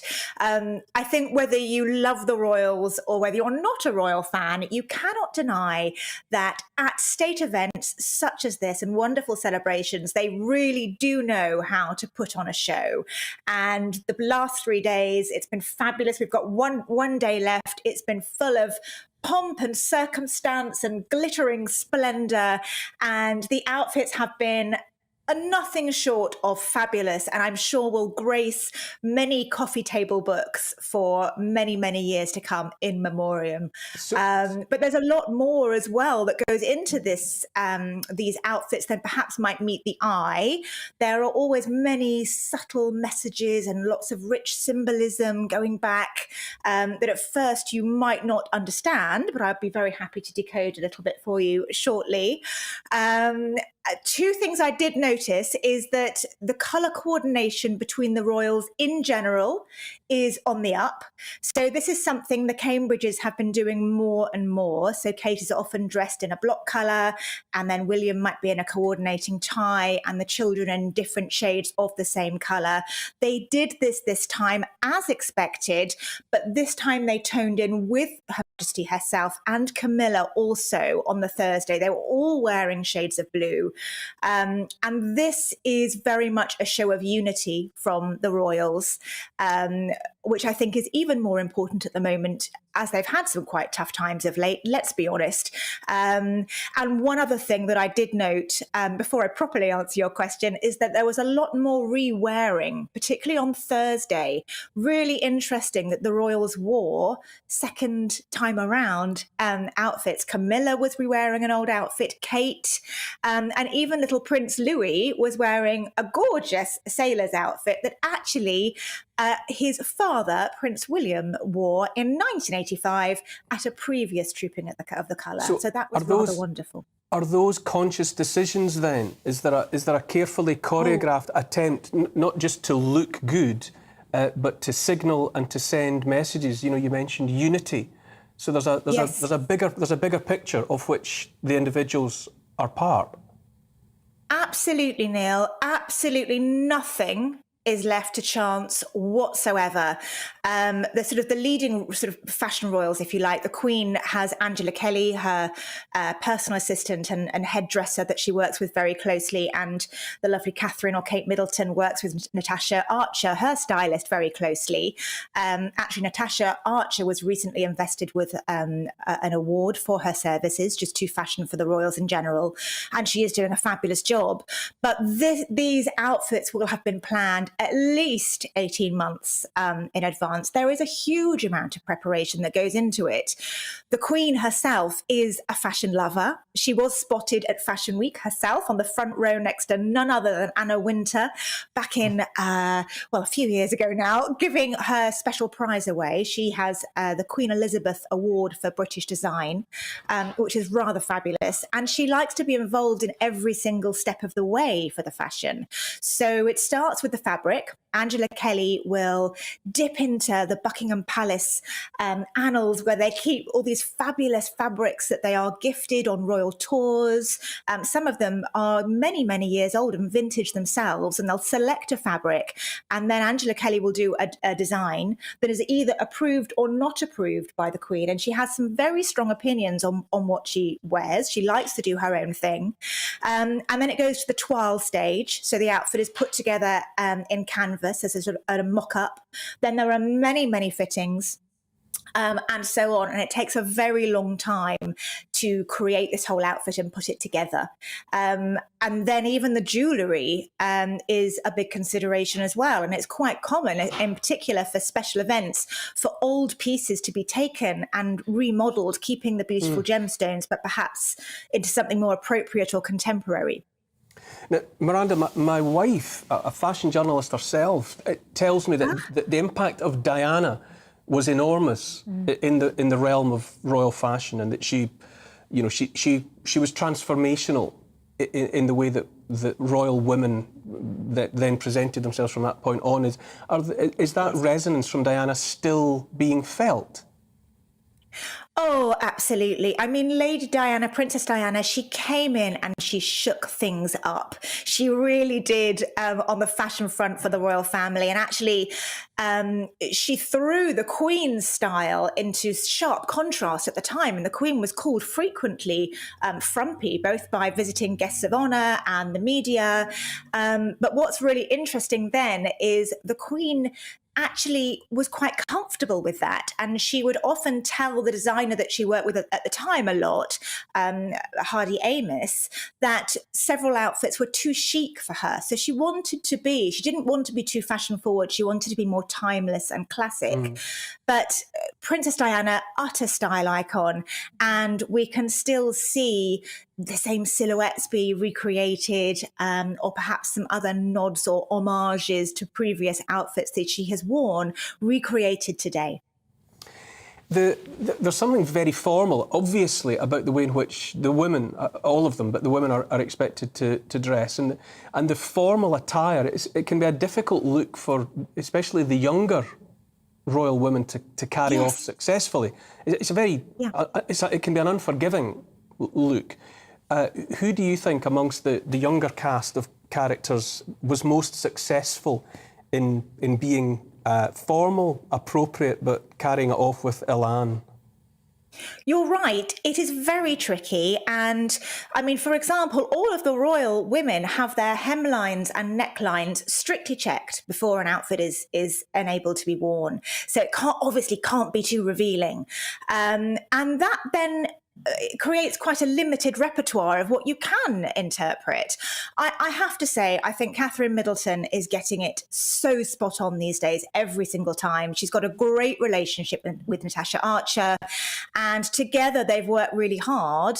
And over the years, they've transformed Catherine's style from sort of aspirational but accessible, which is how we saw her, I think, when she first met William and started to court William, or vice versa.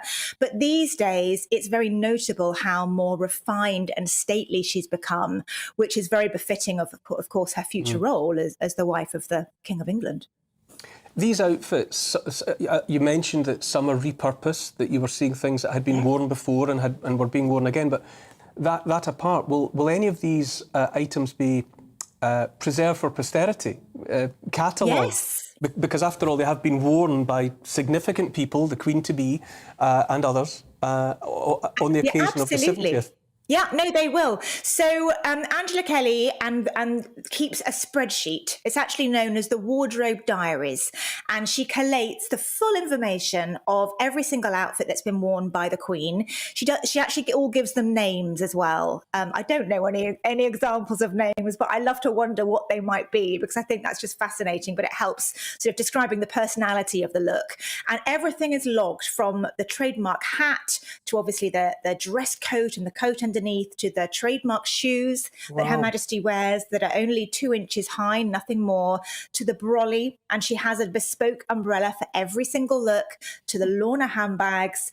Everything is logged, and then she will rewear, and that's the first thing to say. Her Majesty is quite frugal, really, and she's very aware that her wardrobe is largely subsidized by the nation. So she's very careful to reuse things. And we're seeing this more and more now, because I think people are struggling slightly more post the pandemic. But when they're not being worn, they are preserved beautifully and kept in the Royal Archives. Because you're absolutely right, Neil, they are living, breathing future historical artifacts, which is so fascinating. And we've never really had this access as much as we do now before. So we are going to be so privileged in years to come to be able to see exactly the clothes they wore. I'm just going to offer this up to my guests who are here in the studio with me, Miranda. Jasmine, it's fascinating, isn't it, that even, you might think that the clothes, are just here today, gone tomorrow, but the very outfits that people have been wearing are now part of history. Yes, they are, and it is interesting to see in the V&A, the Victoria and Albert Museum, they have fashion through the ages, and certainly any royal and anything to do with Princess Diana is hugely popular. She was, as we've said, the icon. And I have to admit that I am immediately interested in the clothes that the various female royals wear, because they are often very good now, and they're worth actually looking at. They weren't always, a few decades ago. You didn't really honestly follow the royal fashion because it wasn't that interesting. Thank you for that, though, this evening, Miranda. That was fascinating. I was, the fact that what we're talking about here is actually a contributory factor in the history of the event. Thank you so much. That's all from me on Neil Oliver Live. Thanks very much to my wonderful panel, as always, Laura Dodsworth and Jasmine Birtles. Thank you for being with me. Next up, it's the Ministry of Defence. Tomorrow morning, for those who are interested, I will be in Codsall, in the vicinity of Wolverhampton, taking part in the rest of the Jubilee celebrations. Looking ahead to tomorrow's weather, and the UK is looking rather cloudy for many areas, with a weather warning for England and Wales. Let's take a look at the details. In the southwest of England, some could wake up to a few rumbles of thunder, as there's a risk of some heavy showers, otherwise cloudy and relatively mild. In the southeast of England, the overnight rain will have cleared to the north, but it will remain quite cloudy and there's a risk of some downpours. In South Wales, it will be a cloudy start for all, and for some quite damp. There's a risk of torrential rain as well as thunderstorms. In northwest England, it's looking much drier than further south on Sunday morning, but again a cloudier start than previous days, and the risk of showers will increase through the morning. In northeast England, cloud from the North Sea will move into many areas, bringing a relatively murky start once again, although it will be dry for all for the morning. Southern Scotland will see the best of the sunshine to start the final day of the bank holiday, though it could feel a little chilly in the shade. And in Northern Ireland, it'll be a fine start to the day, but probably a bit cloudier than recent mornings, though the winds will be light. Towards lunchtime, some central areas will turn drier for a time, but it'll stay quite cloudy and rain will continue for some. And that's how the weather is shaping up during tomorrow morning.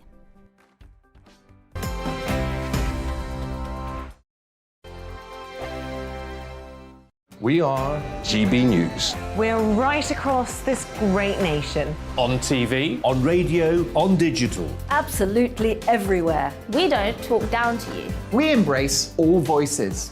With honest and civilised conversation. We're not part of the establishment. We're one of you. And we're only getting started.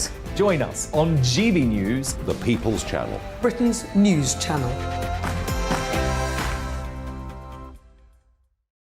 Every morning from 6 o'clock, we'll wake you up with GB News Breakfast with all the stories you didn't know from the night before. So whether it's serious news, entertainment, or your own views from all over our great nation, we're here to kick off your day with a smile. And the national media should be reflecting and reporting what's happening here. You will notice the northwestern accents. Whether you're with us on TV, radio, or online, every morning, it's breakfast from 6 a.m. Hope you can join us. Join us for Ministry of Offence, the comedy panel show that's just like the news, in that the left fights the right and it doesn't really seem to matter who wins. We cover the big stories. It was in fact a troop of baboons and not angry vegans. I like that. And the really important stories. Fat naked cow gets stuck in swimming pool. it's a headline in a lot of local newspapers. Yeah. We're on the same team, Nick. Yeah, but I'm just helping you. Join us for Ministry of Offence, Saturday nights, 8 o'clock on GB News. I'm Dan Wootton. Join me Monday to Thursday from 9 to 11 for the feistiest and most fun news debate on TV, where free speech reigns. I'll bring you a sharp take on the day's biggest stories, bombshell newsmaker interviews, and A-list guests. And I guarantee you, no spin, no bias, no censorship, and no reason to go to bed. That's Dan Wootton Tonight, Monday to Thursdays from 9 on GB News.